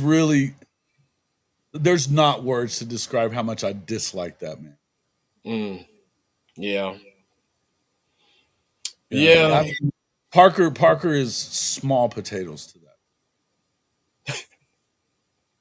that. Yeah, fuck that guy. Fuck that guy. I think he's the only creator I know that got Big Trap pissed off. Really? Yeah, he was jumping in on his one of his streams and telling people that were in there to come subscribe to his show. He wasn't like loving on Big Trap or anything. He was trying to poach viewers. Big Trap came unfucking glued at that shit. Yeah, I would have went medieval on his ass right about then. He was real pissed. Yeah. He was real pissed. That's tough, man. You aren't a real football fan, and unless you've yelled "what the fuck," it broke some shit. I guess I'm in the real category. Now listen, so we understand something. That's what started it with me and him. He says that I told him that I said he was a racist. I never said that man was a racist. I don't call people. I'm not calling nobody out their name like that and saying that they're a racist. I'm not going to do it. Are there other people out there co-signing on that? I didn't say that, though, is what I'm telling you. And he tells everybody that I did that. And so what I don't like is that he loves to talk shit behind my back. And then he hides behind, blocking people or whatever the fuck. There's probably good. We probably should never see each other. It'd be good if we don't. Yeah. But he's an asshole. Yeah. Look, and I tried to, hell, we did a show together one time. We had fun. It was, but it's all about, he's all about the shtick stuff. He does the Dion stuff and definitely the stuff that he does with Dion and all that stuff is definitely bordering on some crazy shit. You know what I mean? With him and Shador. The Lincoln stuff is funny, but it's shtick. That's all he's got. He doesn't really know college football, though. Yeah. I mean, he just doesn't. You could kind of tell if you listen, if you just listen to him a little bit, you can kind of tell he knows a little. He don't really know, but he knows a little about the history as far as like not Oklahoma history. He don't, because he gets that wrong all the time. Because that's how he was trying to draw a lot of OU fans in. Is he was trying to go off of the nostalgia of OU was a proud program and this and that. When Lincoln left us, he chose to side with us against Lincoln, and that was his end. That's how he got his foot in the damn door with Oklahoma fans. Because before Lincoln, he never heard anything about this dude. Which Alabama fan claims him? Which Alabama fan watches his fucking show? Very few. I don't know any. I don't know any. Because I knew it was bad. I don't know an Alabama creator who knows who he is other than John. Right, because see, when Jonathan stopped working with him, that was the first red flag. Oh no, that was like the 50th red flag. But that's whenever I think a lot of people understood. And him and Jonathan, Jonathan still tries to kick and stay cool with him. Mm-hmm. And listen, T-Boomer, I will fight for your right to say it as much as you fucking want to. I'm just telling you that I did not call him that. I never called him that. I'm not saying that he's not one. I'm telling you, I never said that like what he said. But it's been other stuff too on top of that, you know. But if you know, man, when you deal with some of these people, you can just hear some of the stuff they say and how they carry themselves, if they're racist or not, you know. But at the end of the day, like you said, fuck them. Yeah, fuck him. Yeah, fuck that guy. He's a grifter, and money means more than pride to him. Yeah. Yeah, listen, man. Again, we were talking about the good ones. We don't have to go to the bad ones. We don't have to go to the bad. And I wouldn't call the dude an Oklahoma creator, quite honestly. No. I don't know what I call him, but you know, it is what it is. He's an opportunist. Sure. Shout out to Killer Breeze. Fuck you too. Anyway. I'm sorry. Did I say that out loud? I did. You did. Oh man, not much on John. Yeah, I know you're not lately there, Jimmy. So on Coach I's show, Jonathan Lewis and Stat Guy, and you know how Stat Guy gets. You know, they got on BV again and talking about that he ain't a head coach and stuff. It pissed him off. That guy was the first guy on YouTube that actually pissed me off. When Lincoln That's left, how we met. You ended up hitting me up after that because I kind of went on him. You know, yeah. Now I'm okay with Stat Guy. I love Stat Guy. He's my guy. I know what you're getting when you're dealing with Stat Guy. He's loyal to South Carolina, even though they ain't gonna South ever. Carolina fans are all like that. He's just not really different from other South Carolina fans. They're fucking kooky, but they believe it. It's going to be Gamecocks by 90, and they suck. Hey, anytime you sign up to be a loser your entire football life, then I got mad respect for that, because ain't no way in hell I could be a fan of a team that has not done anything. But hey, we're not here to talk about South Carolina. There's another South Carolina creator I'm a fan of, Rooster. He's about to get back in it. I haven't heard of him. He done his channel. He took it off the air, I guess, and shout out to him. But I talked to him the other day. He had hit 1,000 subs and everything. I mean, in fact, I think he was over 2.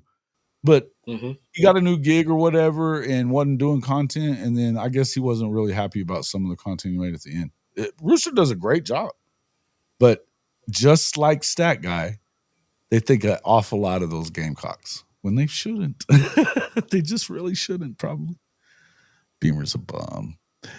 Yeah, he does. Hey, watch yourself. He's going to be the next OU coach, right? According to some people. Oh, yeah. Barry Trammell did say that last year. Oh, my God. Don't even get me started. The wildest shit ever when he said that. I was like, what? He said some crazy ass shit. Matter of fact, he should have retired about 4-5 years ago. It's become nothing but clickbait with Barry. Once again, when you start making statements that don't make sense to nobody but you're probably wrong. Yeah. His OU roster breakdown was epic. Effing Stat Guy.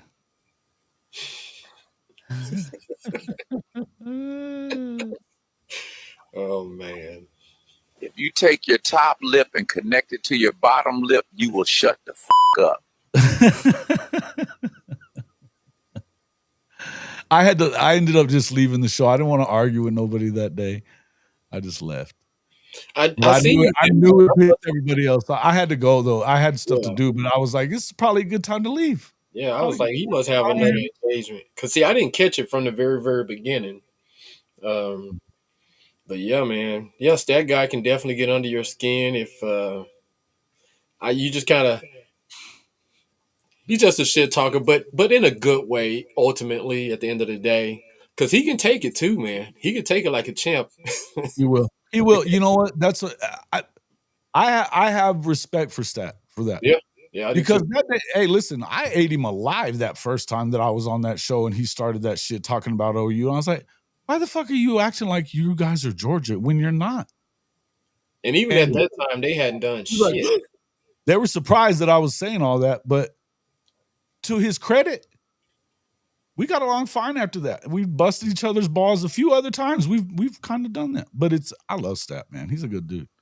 Mm-hmm. And you know what, Stat, he's gone through some shit himself. I mean, some shit the last few years. You know, health problems in a big way.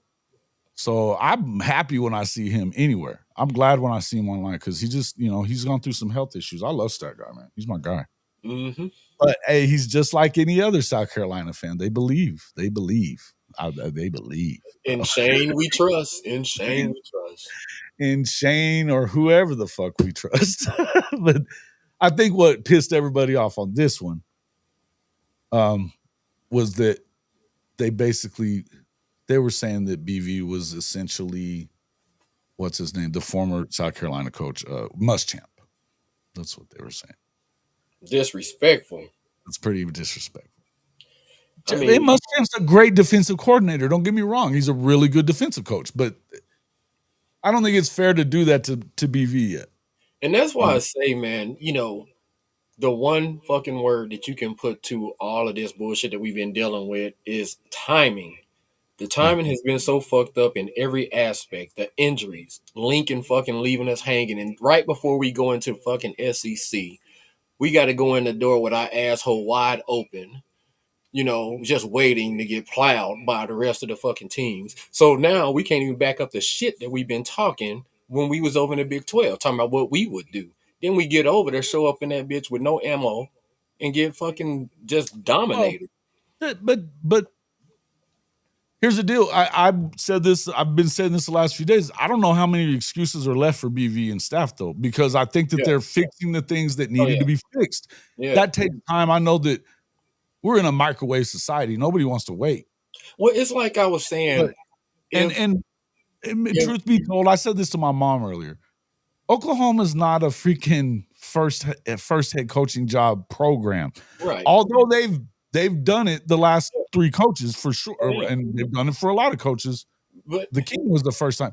It doesn't always work like that because the timing, if you don't start here, they're going to be out on you quick. Yeah, no doubt. They're going to be out on you quick. Professor versus Stat Guy's outstanding entertainment. I still remember the day that USCJ and Professor were on with Tim, and Professor lost his motherfucking shit that day. Damn, did he? Yeah, I had to boot his ass because he lost his mind. He lost his mind that day. Florida fans are a little wiggy, man. Florida fans are a little wiggy. Well, it's like I said, man. I was sitting there watching, you know, and I, you know, had the TV on once again. I heard it. And I had to actually stop what I was doing and go and stand in front of the fucking TV. Think about the dude, and he's here. Huh? Oh, my guy. Come on, here man. He is. My guy. What's up, my guy? I just said it. We love you. We love you, bro. Yeah, man. We don't want that smoke, baby. You good? No. That's all love from here. He already knows. Yes, sir.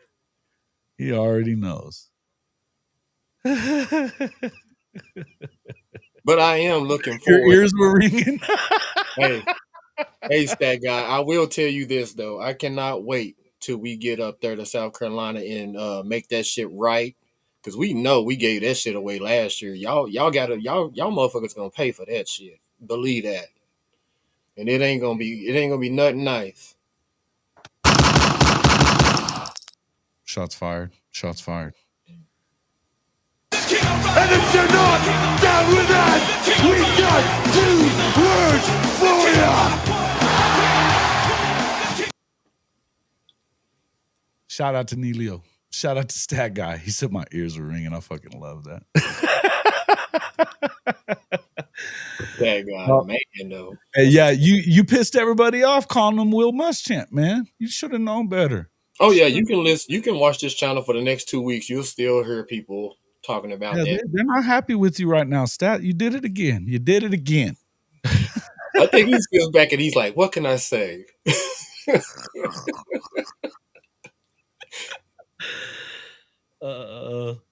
Hey, you know what? I'm with you. I was hoping that we would get the Willie B under the lights. I was surprised that they made that a day game. If they're expecting so much out of South Carolina and that sorry ass coach y'all got, then why is it a daytime game? In all fairness, it was a compliment. Listen, I don't think that it was a compliment, bro. Because that compliment got fired his ass off at South Carolina. So they're not taking that as a compliment. And you were saying that Brent Venables can't get it done as a head coach, and they don't want to hear that either. And you know this. Well, it's a few Sooner fans that want to hear that. I got love for you for saying it. You can say what you want. But you know that they're going to come back at you. It's fucking Oklahoma fans, bro. But, hey, it's all good. We don't care about Muskrat. Carrie Murdoch, I grew up with his sister Charity. What? What did you do with her? Right. That was my question. Big Germ. Big Germ. Big Germ putting it down. Fanatic. Now, hey, Coach I, you gonna come in here and back it up, are we? You trying to get them to hate you too? And they don't even hate. They don't even hate Stat Guy. They're just angry at him right now. Oh yeah, he can handle it. He likes to take it. He got tough skin. We all love Stat Guy. He already knows. Jeremy, did y'all play house? Because I know when I was growing up, we always played house. You're saying though that if they were identical, yeah, he poked the monster. Yeah, he's done that. He's been known to do that. Actually, he did it the first time I went on the show. That was what happened. It was fun though. So you're talking the first 3 years that he had. So when he was at Florida, but he took over for Urban though. It's not like they were. The cupboard wasn't. Everybody acts like Oklahoma was still full cupboard and all that stuff when Brent got there, and that's not the case. Even some Oklahoma fans forget that bullshit. They do. Hey man, again, Oklahoma fans are as bad as anybody. Some fans is like, we don't give a fuck, produce, motherfucker, which is fucked up, man. The microwavers. It's fucked up. We know that man. He got dealt a bad hand starting out the gate. Now, I'm like you. No more motherfucking excuses. He better come out here and produce. We ain't trying to hear that shit. No more. Get your shit together. Get gone, Brent. And if, like I said, if that has to happen, man, it's going to set our asses back at least three years, maybe, depending on, because, I mean, who you going to bring? The portal makes it different. Listen, the portal and having this. Well, then they better hurry up and get I would tell you, though, if you can get the right coach to come in behind him, then you've got a chance to salvage some of it. I think it would depend. Nick Saban. Nick Saban. I can't, because I'm trying to think of nothing, but if they're talking about Nick Saban, I mean, do you think that everybody in the country's not going to be going after Nick if he's really available? Well, I think he ends up at USC because I think that Nick is done with the SEC. I think he liked it when he could dominate it, and he doesn't like not dominating it. He would dominate at USC.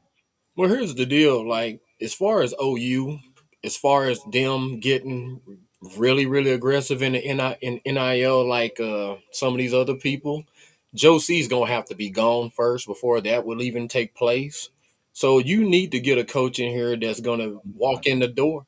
He's going to have to walk in the door and command the respect, and shit, I can't really think of a whole lot of them out there not willing to, pull the trigger. Listen, they'll get a good coach. Oh, yeah, no doubt. They'll get a good coach, and you'll get good players. You need that coach to be able to retain the current team, though. If you can find a coach to do that, then you good.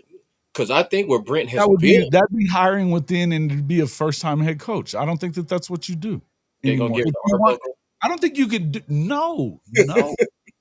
Listen, and I think Arbuckle's going to be very good as a coordinator. I really do.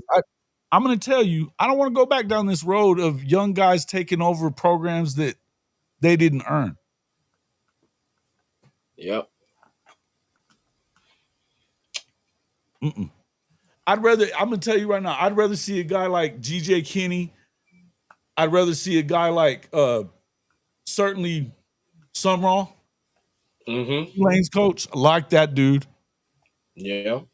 I'd even, and for that matter, if we're going to go on a first-year coach, go with Will Stein. Fuck. Sorry, but that definitely would be a nice choice. You know what I mean?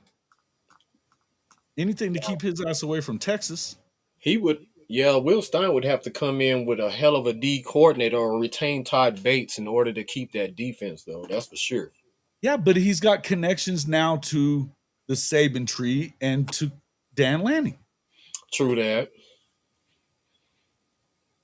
I don't think it's the worst thing in the world if it's not going to be fun. I think you will lose the bulk of these players if they fire him after this year. Yep. But you may have, even if they didn't fire him and they were bad, I think you'd lose a lot of players because they're not going to pay for guys that aren't producing either. That's the other thing. Now we're in a revenue share era, and with for now, you just said yourself they're not going to overpay, and I think that there needs to, just to be fair, I'm not going against Jim Nagy on his evaluations. I think he's got to make some adjustments in. And I think he's kind of doing that because he talked about with Jay he was saying to Jay that it was important to retain the guys that are doing their thing. Oh, yeah. I think it was a lesson he learned over the last few months. Yeah, he definitely learned that.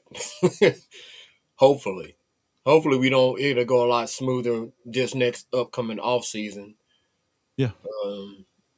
Here's the thing that fixes it all. Go win fucking 9 or 10 games.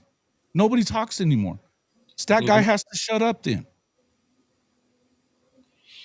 Because they win 9 or 10 games with the toughest schedule in the SEC. Yep. Out of the contenders anyways. So, it is what it is. It is what it is. Hey, Jeremy, I think if you ask me, shit, I don't know. I don't know who will replace old raggedy ass Mike up there in Stillwater. I don't even know that I don't even think they fire him, dude. The guy went 0-9. That's true. And they like you said, who the hell else? With 20 of 22 returning starters from a damn finalist the year before. Who else could survive something like that? And even the years before that, man, I mean, he would have been gone. Gaslighted these motherfuckers into believing he's God. It's unbelievable. Can't do no wrong, man. Can't do no wrong. He sits back, he talks shit, he doesn't meet expectations and underperforms, and yet his ass is still there. Right. And like I said, and it's sad too, because I went to Midwest City, graduated from Midwest City, me and Kel in the same class. So he was right ahead of They're the same ones that can't pay their own bills. He even said that shit and got away with it. People that are voicing their opinion are the same ones that can't pay their own bills. Dude's trash, bro. He's a trip. Unbelievable. You and Kel were in the same class in Midwest City? Yes, sir. I didn't even know that.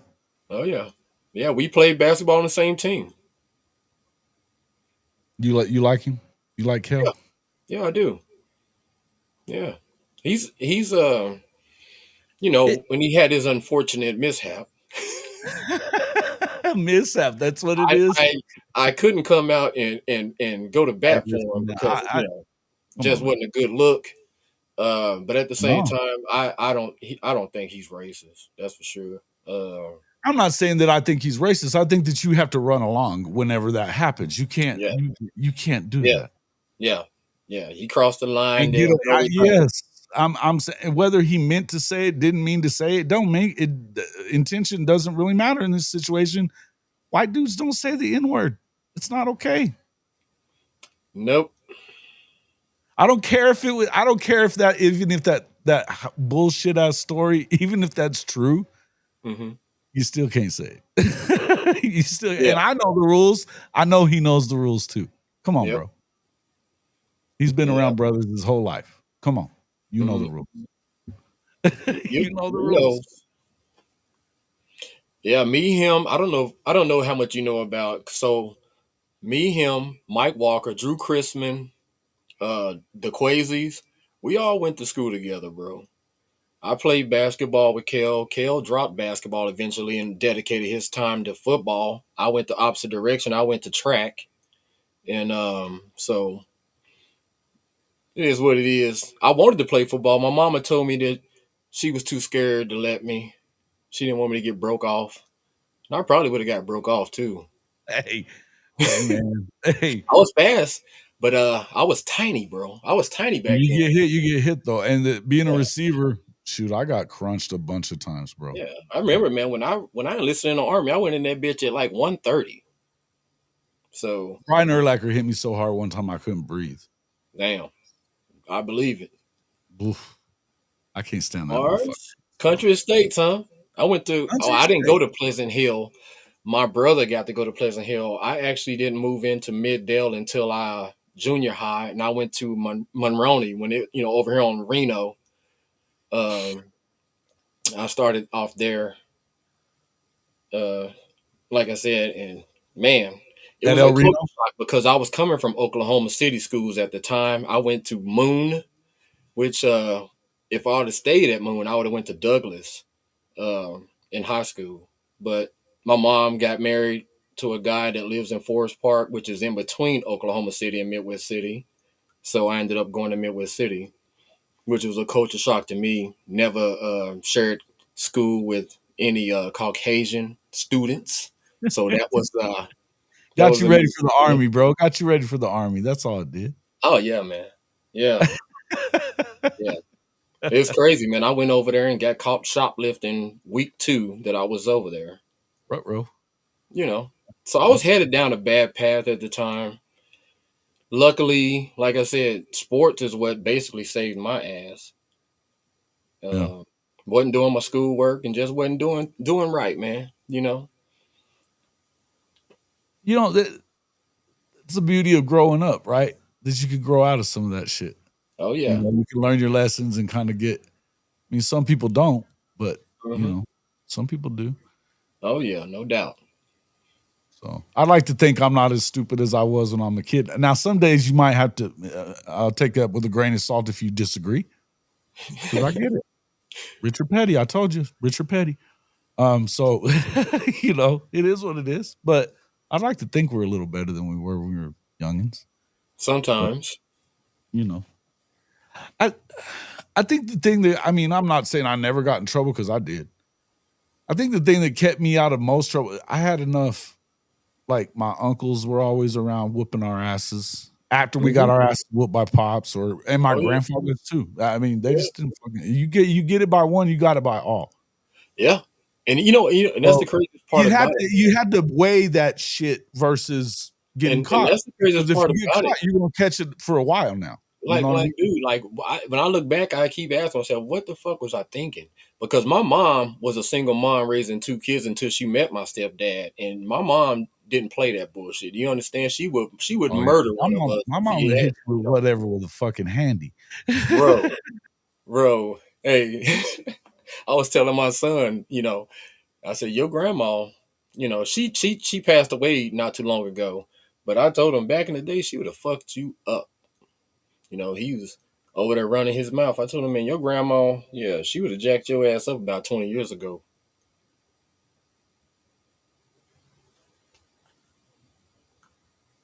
TP in here lying, saying he's the same as he was at 17. We already know better than this. Yeah. We already know better than this. You're in here lying. Hey, man, I mean, there's moments. I'm sure we all have our moments. We all do. And my camera keeps going off too. I'm having to. It's got the dummy battery in. It shouldn't be dead. Mars, you went to Millwood. What year, Mars? Mars Jam's my guy. He played Division I baseball, I believe. Oh, Mars did. Mars a D1 athlete. The only true wisdom is knowing that you know nothing. Hey man, that's Confucius. okay. So we graduated the same year. I graduated in '90 as well, and yeah, Millwood. I remember. Do you remember Brian Hopgood? You remember him? And who else did they have at Millwood? They had a couple other big time athletes. Ardmore was tough though back then. Ardmore was good, man. Yeah. I still remember hearing about Yeah, them. man. Ardmore was tough back then. Midwest City's always been good, right? No. See, like after we left there in '90, they took a dip. They had a couple of years where but that's when Jinx went on that. That happens everywhere, but I mean, they've always been a strong program, right? I mean, like it didn't take them long to kind of bounce back. Yeah, they ain't never been the cellar dweller or anything like that. Yeah, they definitely had that's a few. Like where I went to high school, Artesia. That's where Landry Jones played. Artesia, we got more state championships than anybody in New Mexico by a lot, like 33 of them. Yeah, and so that comes with that expectation, though. Too, I mean, it doesn't matter if they're a bigger class than you or any of that. You're supposed to win. Mm-hmm. There's no excuses. Nobody wants to hear that fucking shit. It's similar to Oklahoma fans, to be quite honest with you. Small towns and their high school teams, they will say whatever the fuck they want, especially like the quarterback club and stuff. I love my hometown, but I would tell you that it had its moments where you're like, fuck. You know what I mean? We played really good today and we didn't win, but sometimes you just get beat. You know what I mean? But it wasn't okay. No. But I remember before I got to high school, they had won like 3 or 4 in a row or 4 out of 5 or some shit like that. Had really good offenses and defenses. And then they went through like 2 or 3 coaches that just weren't doing shit. Mm-hmm. And then the GOAT of all coaches he coached Landry, he coached most of us guys in this, from the last, I think he retired a couple of years ago, but he won 15 of them himself. Dude, but I remember those years that between the wins, it was like 5 years that they didn't do shit. And then it just happened again recently like that whenever he retired from being the head coach. Then his nephew won or something like that, and then they sucked for a while, and it was not okay, man. And I didn't even live there. I was living in Vegas and shit, and you would hear about the shit all day long. It's very weird what you hear about Oklahoma right now. You know what I'm saying? Muskogee done had a lot of good athletes come through there too, Michael. Hey, man, that's where I was born, was Muskogee. Really? Yeah. Oh, country ass motherfucker, ain't you? My pops was out there working. I mean, it's oil field country out there, bro. It's oil field country. But yes, I got family all over Oklahoma, though. Moore, a lot of family in like Moore and stuff. In Moore? Yeah. Damn. Right down the street. Yeah. Right down the street. Mm-hmm. Yeah, I got a half brother and sister that live there still. Sound like you need to make an Oklahoma trip on one of these days just because. I'm on my way. I'm gonna be back there. I'm just not sure I can deal with the damn twisters and shit all the time. I don't like that shit. Yeah, man, but I want to come. I want you to come wear me out, so we can go out here and chase some of these nice young ladies. I better stop before my girl actually see this. You about to get your ass whipped. The next video you see coming from Sippin' Suitors, he's gonna have handprints on his bald ass head. Sitting up in his motherfucker eye fucked up. Slap you bald headed. Mm-hmm. That's what my pops used to say. I will slap you bald headed. Jerry Evans, bad boy. Yep. San Dimas High School football rules. Hey. Michael McCackern is a Muskogee Roughers. Yep, the Roughnecks. Yes, sir. I love it. At the Thunder Championship parade. No, you didn't tell me that. That's awesome. Good stuff. I like it. How about, and shout out to the, hey man, we hadn't probably talked enough about that, but the Thunder, what a freaking amazing year, man. All the haters were hating there, man. And hey, think about that. All the haters are hating on OU too. You never know. You know, I'm in a weird spot when it comes to the Thunder because I'm a Laker fan, and but I like the Thunder. I do. But I mean, I was a Laker fan back in the 80s, man. I mean, I understand, but why the Lakers? Why? Because, like I said, back in the day, we had one TV in the house. Chris. My family was strictly Lakers, Dallas Cowboys, and OU. So those are my three teams because those are the only games I was going to be allowed to watch. You know, you got told to shut the hell up and sit in that corner, and you better not say shit or move. You know, or get fucked up. You know what I mean? So yeah, growing up in the Michael Jordan era, it was really easy to not have to care about the Lakers because Michael, right? Yeah. And the Bulls, they were unreal. Yeah. I was always a Suns fan because I got an aunt who lived there in Phoenix, and they had season tickets. So but I was a Bulls fan, but we were Suns fans too. That's and right, man. Kevin Johnson and Tom Chambers, the dudes were bad. I got some Lakers in here with me, baby. There's some Lakers in here with you. Yeah. There are. I think Unk's a Laker fan. Unk, thanks for coming in, Unk. He said, I knew you would be around too. Your ears must have been burning too.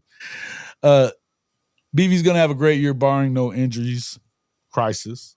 This conversation will be mute at the end of the year. That's what we were saying.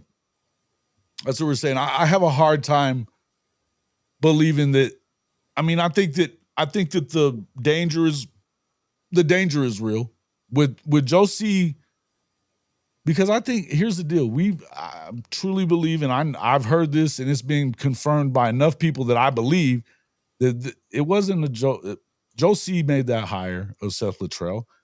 And so because of that, I think that it was understood that BV was going to get 2 more years almost, unless he just really shit the bed this year. Yeah, I mean, I'm not so sure that that's the case. If they forced him to hire Seth, then yes, they owe him another year because that was a damn throwaway year then last year.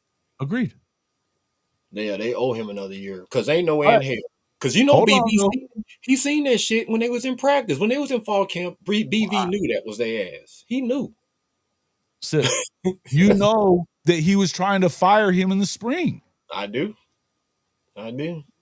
So I agree with what you're saying, but if Josie is no longer powerful in that chain, and I don't think that the new AD is going to have much control over football either. Mm-mm. I think it's Randall Stevens and Jim Nagy that are running this shit. Yeah, I really do. And so, to me, I would just tell you that it could be a little hotter than it was a couple of weeks ago. That's all I'm saying. I think it is a little hotter. But I'll tell you again, unless there is a bunch of injuries, there's really no excuse for them to lose. So it should be hot. You know what I'm saying? No doubt. It should be hot. Bishop Frank, you played in the game, man. Lawton Ike was tough as hell back at that time. I don't know what they're doing now, but Lawton had Dwell Brewer and James Trapp, and I think Lawton Ike had what was his name? Was his name like McFadden or something like that? He was good, man. And matter of fact, both of those teams also had excellent track programs as well. They always gave us problems in the 4x1 relay, man. Them boys, you can tell they was that. Them and Ida Bell. Ida Bell was always tough, man, back in the day too. I find it hard to realize. I mean, and this is kind of. I mean, New Mexico gets no love. Brian Urlacher had 1 division scholarship offer, 1. UNM. That's it. And it's hard to really call them Division I, to be honest with you. But he grew up like an hour from Lubbock. And Leach didn't even jump on him. No, not Leach. Leach wasn't there yet. It was Spike. Spike didn't go get him. Fucking crazy. Fucking crazy. Absolutely. They went and found Zach Thomas, undersized, and Brian wasn't even that. But they didn't want shit to do with Brian. Now I would tell you that I played against him and he's from where my real dad is from, and my granddad who was a coach. I played with and against him, and we knew he was very good. Now nobody knew he was a Hall of Famer, but the motherfucker would hit you. The motherfucker would hit you. He would hit you. Yes, man. He would. Bro, his thing was he was hitting the guy behind you. That was the deal. I'm tackling the dude behind him. So he's coming through your ass. Yeah, man. It was filthy. Yep. Will Shields, James Trapp, Doyle Brewer. Yep. Yeah. Lot night. Where's Seth at now? Seth's at Tennessee. He's over there. Surprises nobody. Hopefully doing us a really nice job of corrupting the program from the inside. I still can't believe that he lost touch with offense that fucking much since the last time he called offense. See, he looked like a dude that has never called offense before in his fucking life. You heard what Mackey said about him? You heard what Damien was saying? No, he was like he was calling him out on it, and he was like, he said, "I know he knows because we all know it's the same fucking offense we all ran." Yeah. This is why it's not new to Oklahoma. I mean, it's not hard to look at that offense and know what was going on. And it's why the entire rest of the SEC knew what the fuck was coming on every play. Bro, it was probably the easiest team that they planned for the entire year. Yeah, bro. But, you know, that's what's going to make the OU Michigan game so good because both of us had equally just unacceptable offenses last year. So who's going to get that corrected first?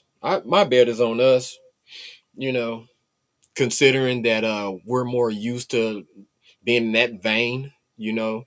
You don't really, you know, put Michigan in that high octane offense, you know, hemisphere ever. Yeah, listen, there's a thing. I mean, and Harbaugh kind of brought that mentality back to Ann Arbor, right? Mm-hmm. Of that we want to win it. We're going to win it like this. We're going to win it by doing 70s, 60s, 70s football. That's how we're in Texas. I live basically right across the damn street from Jarman. Wow. All right. Yeah, there was a lot of that. Yeah. But it was, I'm telling you that he didn't give, there wasn't any communication going on. Literally, when Big Bill and DeMarco are fighting the day before your very first SEC football game about what is the blocking scheme we're going to run tomorrow, you don't already know that on Friday? That's bad communication issues, man. I mean, and that tells you exactly why Venables wanted him gone long before that. There wasn't really not one good anything, any position on the offense. It all sucked ass, man. It all did. Injuries on the O-line, no wide receivers, running backs injured. Yeah. It just wasn't good, man. Tight end, oh Lord. And then you compound that with a quarterback we thought was gonna have the kahunas to lead us into the future. The homie was scared of his own shadow. Yeah. Hey, shout out T-Boom. His play calling was, they call your team trash. Because that's what they are, trash. It's a fact. It's just a fact. Yeah. Definitely the easiest offense to prepare for last year in the entire SEC. Without a doubt. No, that was funny. That was funny, Pit Snipe. You didn't bother me. It was well played. This isn't a G-rated show. Don't worry.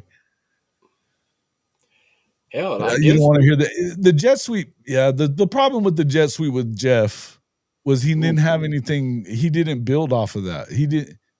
You're supposed to build off that package. You got to have vertical elements to it, and he had none. It was,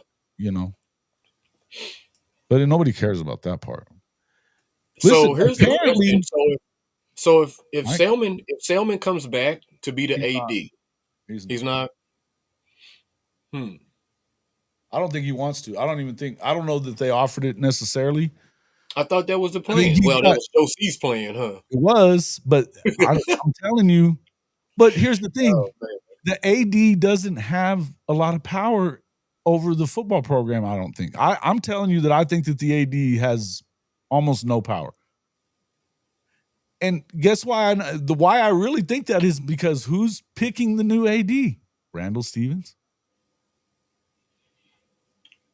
I mean, that's it. I think that the AD is gonna take care of non-rev, maybe some and probably some basketball stuff for sure. But they're not gonna have. Look, they have a group of people that can handle football. They don't. Yeah. Yep. This is how it is.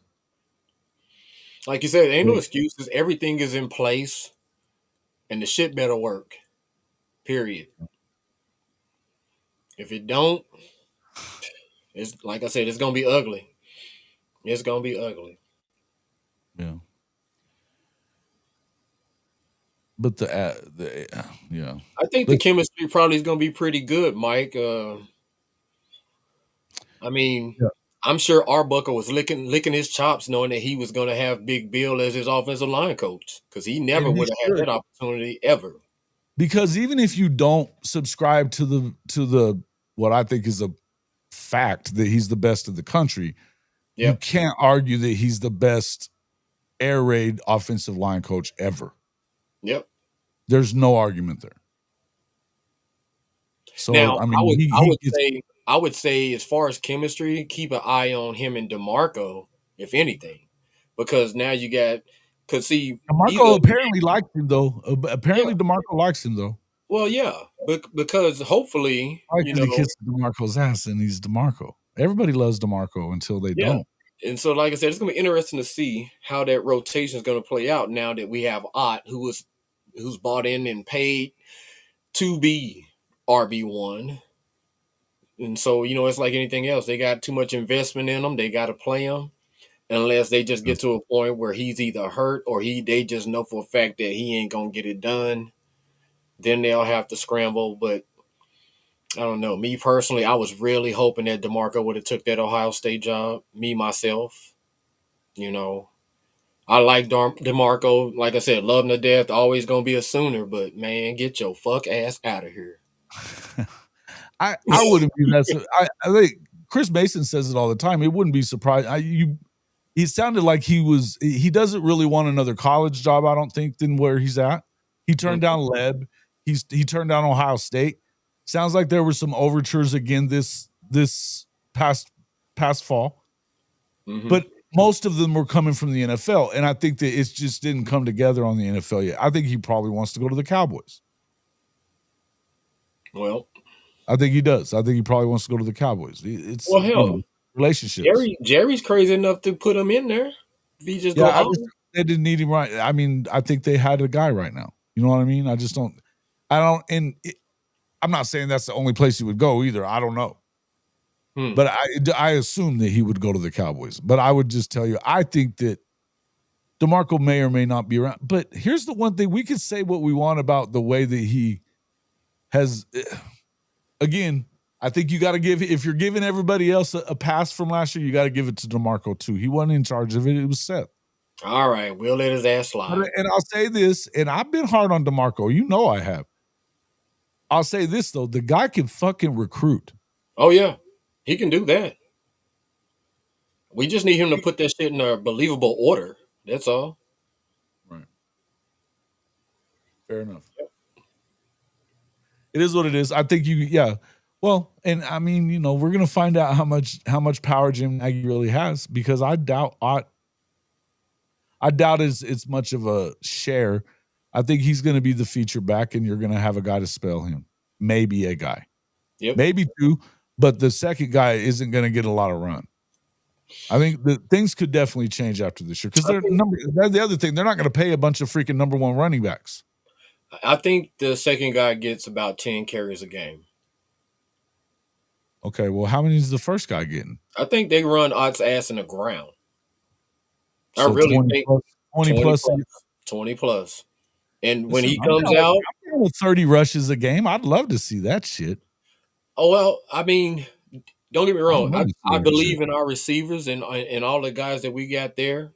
But I think that and I think that Mateer's. But I here's the thing though. Don't you think Mateer's going to get 10 carries a game too? I forgot about his ass. He gonna take his share. At least 5, 6. Oh yeah, design runs. But then again, hey, who knows? He might be like, hey, I wouldn't run his really ass. Have to do all wouldn't that. run his ass, man. I'm not going to go out here and get put in a damn coma. I'm not going to put him on a design run. I'm going to let him scramble. In the red zone, I'll be like, yeah, scramble in the red zone. Do not get hit. Step out of bounds. Yep. But I would also tell you that I think that if Michael Hawkins is, I think Michael Hawkins is, we're going to need to see Michael Hawkins play very well at some point this year. If Oklahoma's going to get where you want them to be, Michael Hawkins is going to have a hand in it. Yeah, you know, he's going to. You're going to need him at some point. I think that's I'm not saying for an extended period. I'm telling you, there's going to be a time that you're going to need the guy. Oh yeah, he's got the skills to do it, brother. I'm not worried about that. By the way, I'm not worried. Oh no, I think when he gets his next legit shot, I think the rest will be history. Because I mean, think about this, man. I mean, he was out here playing with no fucking quarterback coach, man, and then the worst offense in the SEC by as far as I'm concerned. Again, telegraphing everything they did. Yeah, man. I mean, I think he's gonna kill it though when he gets back in there. Now that he done been, introduced to Arbuckle in this system, I think that it's gonna be fun. It's gonna be fun. Yeah. Because I like Mateer, but I will say this. He's a hell of a leader already. Yes, but I do think that Hawkins has a better arm than Mateer. I don't even think that's a hot take, bro. Yeah, I know. And that's what I'm saying. So if you put Hawkins in that offense, I think it opens that offense up even further back to Cam Ward style. I think it's going to go on how quick does he pick up the Tennessee. Now, to be just so we all understand it, just so you know and understand, the offense that he's used to is working with Kevin Murray, working with the guys he's worked with, is the offense that Arbuckle runs. So it's not like it's a big change for him. This is not his third year with Arbuckle. It's not his first year playing in this offense, though, either. Yeah. Having Kuzieski and Buckle there is good. I think that's a good thing because both of those guys are very good at what they do as quarterback coaches. They're very good at it. There's development going to happen there. Oh, yeah. Matter of fact, they said he's already developed more than he did the entire season last year, just in the offseason now. And we know that should be the case. I mean, considering they didn't have a damn quarterback coach. That's on Brent. Brent and Seth both need their ass whooped for that shit. Well, no, I mean, okay. So either we think Joe C had his thing in it or we don't. They were penny pinching. There was definitely penny pinching going on there, and Brent doesn't penny pinch. But here's the deal: on Seth's resume, we knew that Seth wasn't a quarterback coach. So if your offensive coordinator can't coach the fucking quarterbacks, then who the fuck is? And he's a freshman. The worst part about that, though, was you had, you know what? They had a legit offensive coordinator that they had doing advanced scouting. Mm-hmm. He almost got the job at Duke instead of Manny Diaz to be the head coach because of his job as an offensive coordinator and a winner of the what's the award that they give? Oh, the Broyles Award. Mm-hmm. He won the Broyles Award. It was his game plan that beat Alabama. It wasn't Joe Jones. Right. No, we knew that was an offensive game plan that we hadn't seen the entire fucking season, and honestly didn't see it after that. So early in the LSU game, they got away from it. yeah, almost immediately. As soon as when Nuss went down and came back in, they were done with that offense already. Yep. When he went in that motherfucking Nuss got his shot of something good, and he was really good. Yeah, that food was out there. I tell people all the time, there's certain things that I do way better in this world when I'm a little under the influence. You know, that's not Michael. You think correctly. That's correct. That's exactly what it was. And this is why a lot of Oklahoma fans are tired of the nepotism stuff. They'd rather go outside. Yep. I mean, we're just same chat we could have. We're having this about DeMarco. You could have the same talk about Joe John. Yep. Certainly have to say the same thing about Seth. And it's worse when you start talking about him. And then, I mean, you go back to Cal Gundy. Stop already. Stop. You know what I mean? You just got to quit. I will tell you though, Cal killed it, man.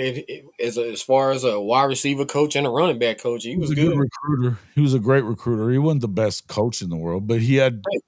Hey, he had his damn rotations down though. He got dudes. Yeah. Yeah, he had his rotations down. See, this is why I know that Mike is so full of shit, because if you're going to tell me that you are the older brother, come from the same tree, and you can't recruit at Oklahoma State, come on, bro. Come on. That's your excuse making. He doesn't. He's been making excuses for years, though. Bro, that's what he does, because he can't win a championship. He's got one Big 12 championship, and it's only because they didn't have a championship game that year. That was the year that remember when they killed the championship game and it fucked Baylor and TCU out of the playoff? Mm-hmm. Yep. TCU probably wins the Natty that year. I believe so. TCU was nasty that year. It was. That defense was ungodly. Very and their offense was good too, but oh Lord, that defense. Man, you know what? Let me get my ass off of here. I gotta go too, man. It's been 3 hours. We didn't even know. See, that's why I can't fuck with you right here. Look. That was bullshit. There's some bullshit that you done kept me on this hole for 3 hours. Come on, Jason. Listen, first of all, you spent half of that fucking time getting back. I don't want to hear it, man. You know how us black folk got it. I don't want to hear that. Listen. We're gonna do more work together. It's fun. It's too much fun. I love it, man. So guys. I'll tell you what. If I go in here and look at these likes and they're not right, I'm gonna be upset. Oh, well, we got more than what we have in the room at the moment, so we're good on that. But it's still only 10%. And there's too many people that watch and don't hit the like button. It's a free thing to do. It's good to be back, man. I'm about to start cranking out these videos, y'all, and I might ruffle a few feathers and might say a few inappropriate things, but y'all just forgive me and just say bless his heart, and y'all just keep going, okay? It's gonna be all right. And I'm gonna have to get in some ass. So, but what if they don't like it? What if they don't like it? What are you gonna say about it if they don't like it? If what? If they don't like what you have to say, what are you gonna say? If who don't like it? Anybody. I mean, the people that's in here right now, I'm not concerned about them. They the real ones. They gonna be down. But I am kind of interested to see if there's gonna be any trolls that try to come in there, because I am I'm looking for. You got a couple of targets to take. You gonna take a couple of shots? Shots. Man. Stay tuned, boys and girls. Stay tuned. It's gonna be good. Man. It's gonna be fun. But you might have to hit the ground and hit it fast. We'll do a little bit of, because like I said, I've been gone so long. I missed out on a lot of the shit that I wanted to talk about. So I'll touch on it. Listen, we need to get together about some stuff, because I'd like for you to do. So we're gonna have a pregame show, like a game day, but it could be Friday night, maybe, right? And we always got a post game show. I think Chris and I are going to do it again together, and Chris Mason, but I don't know. That's always later on, or it's right afterwards. Last year I was doing one, and I don't know what's going to happen with, but I think we got to do more work together, bro. It's too much fun. That would be very, very risky because I tell you what, when I watch OU games, huh? Yeah, whatever do you mean? When I watch OU games, I watch them like I don't have anything to do afterwards. You know what I mean? And so I go pretty damn hard. Pre-games is what you're saying. Pre-games is what you're telling me. Pre-games, yes. Okay. Pre-games, I'm good. Afterwards, I'll still come on, but I can't be held responsible for what's said. You know what I mean? First off, since when am I the fucking censorship police? I know, but I'm just saying it could get downright just unacceptably just raunchy. You know what I mean? Just like tasteless. You know what I mean? But I don't know, man. Why we love you. This is why we love you, bro. So hey, yeah. I'm cool with that, but I do think there's some other stuff we can do, and the pregame stuff is fine with me. We need to get together on it anyway. I know we're going to be in contact, but tell everybody again, what is your channel called and where do they find you? The Sipping Sooner in this bitch, y'all. And y'all already know, man. Y'all know, man, we finna get this shit cranked up, and I'm finna come back, and so we should see some consistent videos and some shit talking. And man, because I'm looking at it, man. I think when I had to leave and go drive my trucks, man, I had 1,001 subscribers. So now I'm under the 1,000. It's right after you got 1,000, huh? Right after I got the 1,000, and know what? So now I have to come back. You hit a milestone. I didn't lose. I only lost about 20, 25, subscribers since then. You get them back today now that everybody knows you're coming back.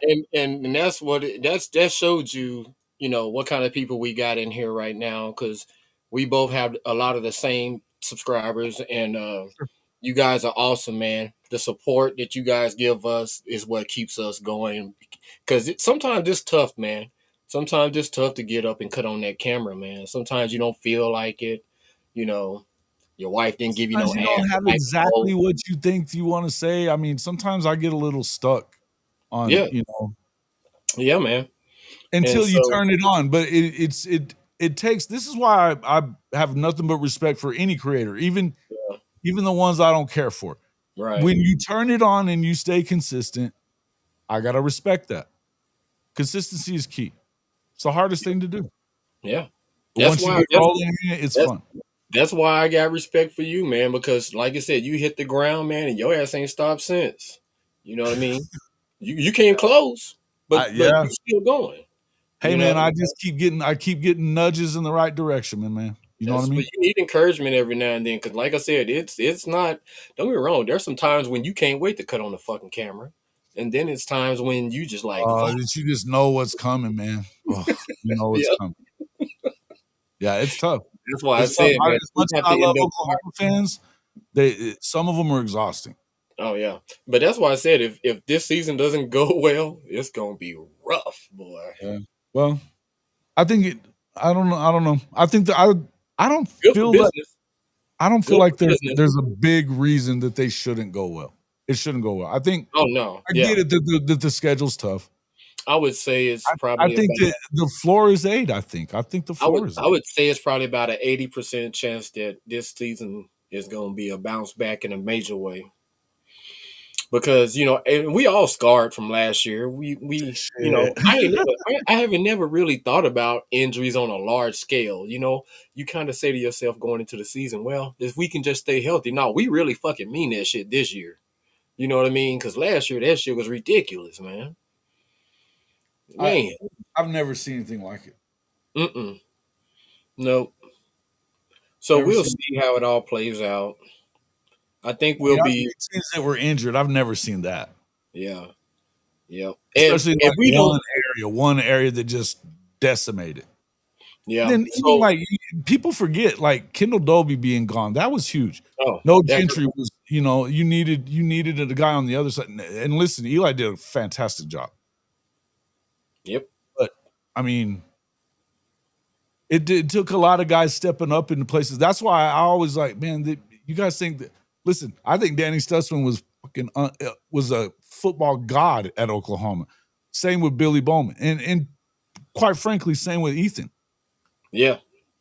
Ethan don't get his due, man, but he was another consistent, just steady. You knew what you was gonna get every fucking Saturday from him. Country strong mother flicker, dude. That dude was gonna punch you in your throat and come. Another guy that was almost He's as gonna strong keep as me. Yeah. He's just gonna keep coming. And that's why he's gonna be in the NFL. There's nothing flashy about the dude. He will be in the NFL for a while. So let's talk about that real quick, because I know that Coach Top was talking that shit about the ends. So Ethan's gone, and so weird.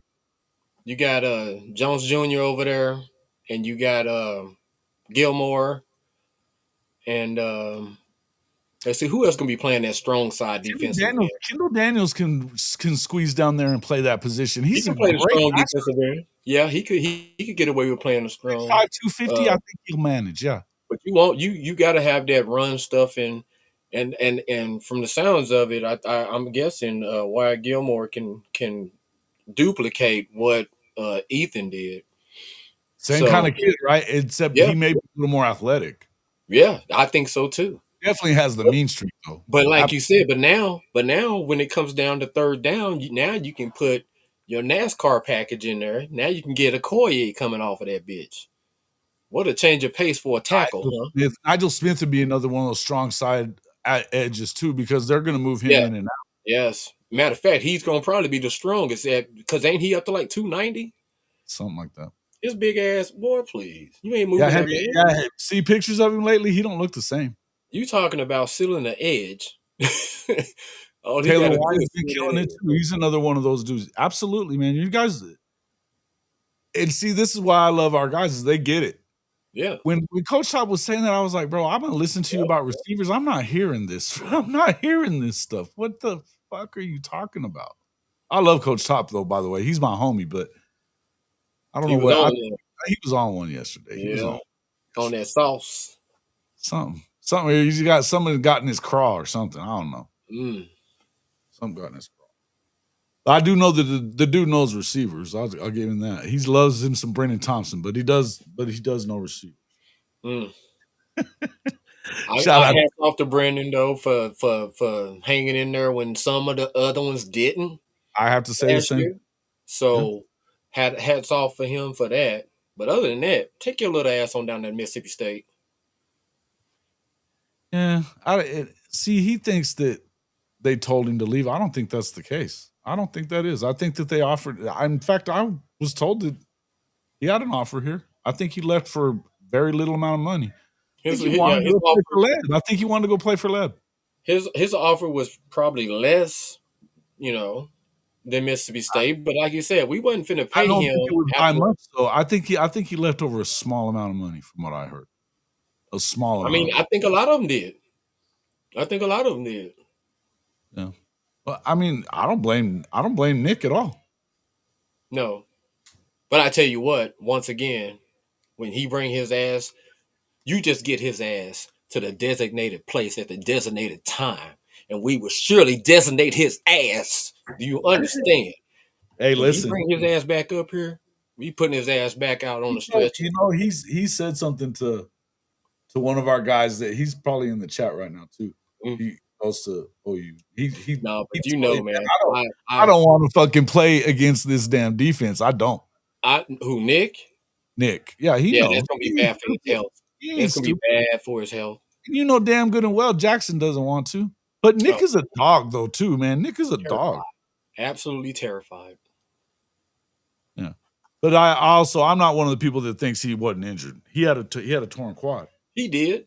I didn't like the fuck shit he was doing behind the scenes. There were some things that was wrong. Yeah, listen, I get that part. And I don't blame anybody for how they feel about it. But I know the Andersons have been he's a Sooner, man. He's a Sooner. We got to remember some of these things and remember that this is a business sometimes, I think. But you know me. You call yourself Richard Petty. I keep telling people I'm vindictive too, man. When I feel like you do me dirty, you do me dirty, man. I gotta get on that ass. RSJ dreaming about the chance to hit Nick. Ooh. They said the right things though. They all said the right things at the SEC media days. They're not bad about guys. Those are their brothers. Those are their brothers. But you fight brothers harder than you'll fight anybody else. Hey, can you imagine the lecture and the sermon that Nick is giving his fellow LSU receivers about Boganowski? Come across the middle against Boganowski, it's not going to be fun. Try to tell him, because he tell him, hey, look. That yesterday on the show too, man, remember that shot he hit? That poor bastard from Auburn, bro. Yeah. He lit him. He lit his ass. 320-pound monster, and he upended that motherfucker. Yeah. Like it was nothing. But you know what? All those guys back there knocked the shit out of you. All of them. Reggie Powers. Reggie, RSJ. Hey, man. I mean, Peyton to slap you. Now, I don't know how hard he'll hit you, but he'll hit you. Well, ask Jonte Cook about Peyton. Ask Jonte Cook about it. Oh, man. Knocked the dog shit out of his ass in that game that they lost the game, but Jonte didn't want the fucking football after that. Yeah, Jimmy. Bauer Sharp, if you listen to most people, is going to be an all SEC tight end this year. So you won't be expected to throw the fucking football there though either. Yeah. Or to take on All-American edge rushers in one-on-one. What the fuck was going on? The Run game plan, man, was got him running the jet sweep out of everybody. Yeah. Not Brennan, not the fast guy. Oh, let's just start playing. I'm so over talking season 2. I'm happy. Yeah, I'm excited to see Blaylock. I hope he gets a chance in the mop up duty to watch flash bro, force. His pops dropped a video. In fact, he's going to be on the show with us soon. I got to get a hold of him again. Oh yeah. His pops dropped a video on there. He's bigger than his dad, already up to 215. This kid's a true freshman. Well, I don't know that you're going to keep that kid off the field for very long. Anytime you hear them already going in and talking good things about a freshman, you better believe that his size is already there, because you got to have that first and foremost. Elijah Thomas, same thing. Yep. Yeah, you got to have the size right out the bat, because, I mean, how rare is it just to be able to be faster or more agile than everyone else on the field? You're going to have the size. Well, and the thing about Elijah Thomas, he's an offensive player, but the dude plays like a fucking hard-hitting safety. I can't wait to see him. I can't wait to see Satania. I can't wait to see any of those guys. Those guys are finna surprise a lot of people, man. Yep. A lot of people. I can't wait. It's gonna be fun. Mm-hmm. Kendall Dobie be back. We can talk about another hitter. Sammy O. Whew. Sammy gonna have a big year. Yeah, Sammy's gonna have a big year. I think Taylor Wine's liable to have a big year, but I think Danny Okoye is about to explode on everybody. Even only if he's only in third down situations, I think he still gets 4, maybe more than that. There's gonna be packages though that he's gonna be in the entire time, and he's gonna. His athleticism is off the charts, ridiculous. So I did get a chance to go back, because I kept hearing all this stuff. Kendall Daniels, shit, I love that. Yeah, because see, when I was out on the road, I didn't get a chance to see the Texas Georgia game, the first one in Austin. So I went back and watched it last night, and yeah, fun, wasn't it?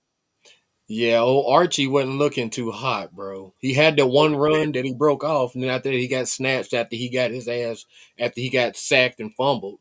That hit made him think twice about leaving the pocket again, didn't he? And that's what I was waiting to see, is exactly, because we know that the man can run, but how fast is he really? Well, doing it against UTSA and doing it against Georgia are different. And so he tried that shit, and the linebacker for Georgia ran his ass the fuck down, bro. When he was trying to skate to the right outside the pocket.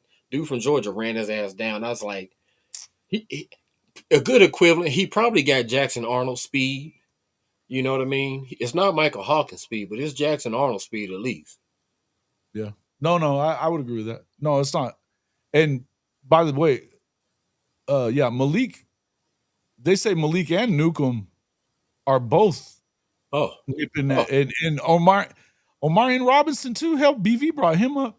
From what I know, Malik Hawkins, y'all, I don't know. I'm assuming some of y'all His know. dad was elite too, by the way. He was elite. He is what you call an elite tactician coming in to fucking college. Like, he already knows, the position. All he has to do is get it to translate onto the field. Whereas you take some of these guys, they just known as good athletes, and most cases the best athlete on their defense. The position and all that stuff, right? No, yeah, he's an island guy. You put him on an island. Yeah, Guillory's gonna be good. Yes, Guillory's gonna be good. Bro. Again, this is what happens with you saw. I mean, shout out to Makari Vickers. Love if it wasn't for him injury stuff, Makari's liable to be an All-American by now, and I think he's going to do well at CU. I really do. Injury stuff, that was one of the people that they missed on too, just like Ginger. Yep. But Josiah was the same. You think about Josiah Martin. He kind of got over recruited real quick. And I think all of them kind of understood pretty quick that, look, man, if you don't get your shot pretty quick, you're going to you're not going to get a chance. You got to get out. Because they knew it was only going to get better. This is what happens on real defenses like that. It happened at Alabama for how long? Mm-hmm. Some of those guys show up, they don't pan out immediately, and they have to get out because they get stuck behind young guys, and they're already been there a year or two. Mm-hmm. They're screwed. They have because at that point you don't even have the experience, the veteran experience over those guys, and they're gonna come in already probably a better athlete, better football player because recruiting is only going to go up. Yeah, no, they've definitely been recruiting over, and like even we had Reggie Powers Pops on here with his shout out to him. He's great. I love having him on. James out of Carl Albert is gonna be good, but he's not gonna be a factor this year. Unless he's just mentally on that, it's that dude. And we know how hard it is to play in BV's defense. They don't have listen, I know that they needed to get a guy in recruiting, but they're not short on guys right now. Because I'm telling you right now, the one thing that I refuse to fucking listen to this season and see is anybody out there on the field that don't know what the fuck they doing. There is no excuse to have any players on this field this season that don't know what they're doing. We got to know. I think Kobe McKenzie has to take a step forward because but we know, but his mechanic with Jaron, that was I think know with Kobe, so smart for them to move into tight end. Yeah, Kobe McKenzie's strength is the fact that he's smart. He's known as the smart linebacker. Now, he's also known as the heavy foot linebacker as well, though. So Kanik was known as the most athletic, but couldn't quite grasp it. You know what I mean? Kobe McKenzie. I think Kip has the chance to be an All-American, though. I really do. I think Kip is a good balance in between both. Kip is smart and athletic. He's an undersized linebacker, and the motherfucker can play it. Yeah, that fool's a safety. He's a dog, though. I love watching that dude play, man. Yeah, I love watching Kip Lewis play. Oh yeah, he gonna go out there and do what he got to do. It's gonna be fun. He'll be fun at the next level too. He reminds you of Billy, just the way he plays. He diagnoses it, and he will hit your ass, small or not. Yep. Yeah, you just can't afford to put anyone on the field that's gonna leave a gaping ass hole for fucking Navy to take the shit to the house. You know what I mean? Like, and I know Boganowski Sr. tried to, say that some of that was on Junior, but I mean, Kanik was there too. Yeah, wasn't he? Well, yeah. Well, Deshaun McCullough. How y'all feel? I love me some Deshaun McCullough. I think that he got kind of caught up in what we're talking about a little bit and because he got hurt. Mm-hmm. Yep. He got dinged up a little bit, and just because make no mistake, Deshaun is a fucking stud. Oh, yeah. Now here's the question: is he going to play linebacker, or is Nebraska going to put him on the end? I think he's an edge guy. Mm-hmm. That's what he's best at. And look, what he didn't do great is what they needed him to do was cover. was cover tight ends and even some slot, and that's just not what he's going to be. No, not But at this level. he was in on every play of that when they stopped Texas on the goal line. He was in on every one of those plays, including the last pass play that ended. Desong's a bad dude, bro. I like McCullough. I wish he could have stayed healthy. I wish he could have stayed too. Here's the thing. He was going to lose money, and he wasn't probably, again, I think that he'd kind of been passed over a little bit. And I'm not saying that doesn't mean he's still not a bad sucker, because he is. I think that it was, they told him, go make your money because you're not going to make it here and you're not going to play enough. It's time for, and he doesn't have a ton of time left either. It's time for him to blossom today. Yeah. There's too many dudes that are going to have to get reps, and he's not going to get that at Oklahoma. He needed to leave. I love me some Tom McCullough. I hate it that he's gone, but that's my guy, because that's my guy. But I'm happy for him. Me too. I think that he's going to do a really good job. A wild card spot. Okay, so he's basically a cheetah. Maybe not a cheetah. More, he's an outside linebacker that comes down and rushes the passer from the linebacker position. Yeah, that's LT. That's what LT did. Have they said anything coming out of spring how he was performing or anything like that? Yeah, I was going to ask the same thing. I haven't heard bad stuff, and I think he got healthy too. But I know that Neilio had brought that up, that he's a freak athlete, bro. He was hurting. There was some shit going on. Athlete. He just never consistently was on the field with us. He'd have a huge game, and then you wouldn't see him for a couple of weeks. Well, like I say, that's their word again. Timing, the injuries. Because I agree, he still would have been here had it not been for the injuries, or he would have been already pro. Let's see, bro. Pitts, he said, always looks like he's coming down, falls into coverage like a ninja. Hey, the dude is Slim Reaper, bro. Slim Reaper. He's a bad dude. Ask them Texas running backs what they thought of him. Because he knocking the shit out of their asses in that game. And they had some good running backs too, man. What is Nebraska going to do this year? Middle pack? Maybe. I think it depends on Dylan Raiola. How good is Dylan Raiola? Right behind Penn State, where Indiana think they should be. Here's the thing. If they get, I would say he's gotten a few mentions from the staff. I think they're sandbagging. Yep. Yeah, I would too. And also I would, he's been hurt enough that you would probably not want to say a whole lot and jinx it. No, yeah. I mean, coaches are like that too. Mm-hmm. Yep. Look, I think that's where Nebraska should be. And I think that I don't understand what Rule's doing with all this whiny bitch shit and opting out of games. But the dude can coach. Yeah. That's the sad part about it. He's a good ass coach, man. Matter of fact, if they would have brought him in, if they wouldn't have been able to get Brent and they decided to bring him in, I would have been down with that. You know. It was going to be Lanning, though. It was going to be Lanning. That's who the other guys wanted. Yeah, I think that's who Joe C wanted. If not for Bob, it's probably Dan. Yep. And by the way, when he wins something of significance, which I guess the Big Ten is, but that's really the only game he's really won of significance so far. Yep. I'm not positive that Dan Lanning's any better than what you have in house. So every time I see them playing against another good team, they're getting their ass whooped. And they got rolled in the Rose Bowl. It wasn't pretty. Yeah. Drug. Because remember what was that? 2 years ago, they went into Ohio State at the beginning of the year and beat their ass. We was like, oh shit, watch out for Oregon. And then they turned around and got their ass. Oh yeah, when Cristobal was there. Yeah, that's what Oregon does. But remember, and then when he went back to Georgia when he first got the job, and they got bitch slapped when they went across the state and played that first game against him. It wasn't good.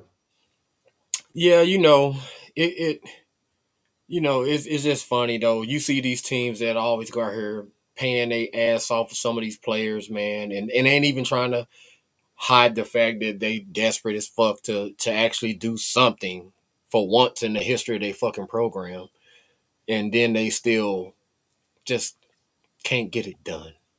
You know, just can't get it done. Like Okie Light.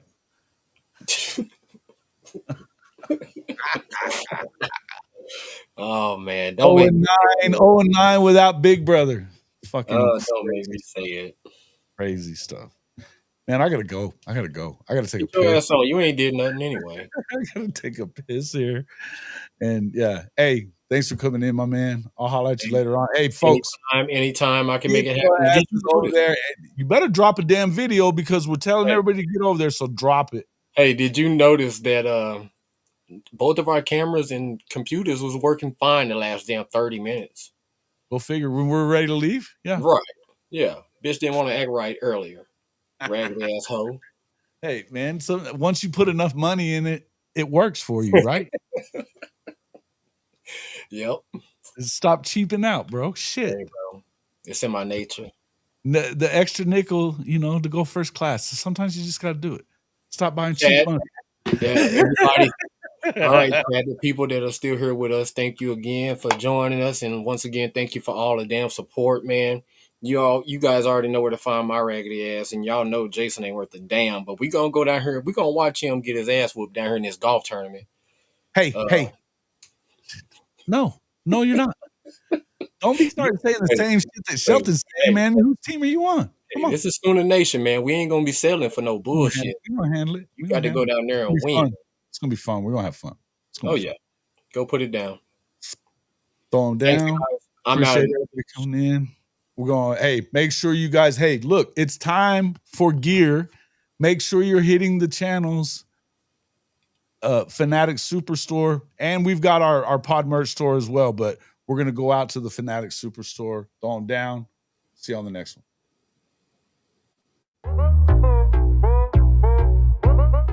Are you tired of your game day gear looking like it's stuck in the offseason?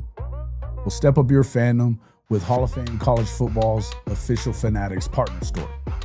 Whether you're a diehard Oklahoma Sooners fan like myself, bleeding Crimson and Cream, or you rep another one of the SEC's heavy hitters, Fanatics has you covered. Shop thousands of officially licensed hats, jerseys, sideline polos, and exclusive championship merch from the entire Power 4 and Group of 6 too, all shipped directly to your doorstep and fast. Want to gear up like your favorite coaches and players? Are you looking for that perfect tailgate tee or statement piece for your man cave? Fanatics is your one-stop shop for authentic college football gear from everybody that plays the game. So do yourself and your team a favor. Click our link in the description or simply log on to hofmedia.us/fanatics. That's hofmedia.us/fanatics. And you can shop everything that you want for the best prices of the day right on our Fanatics partner page.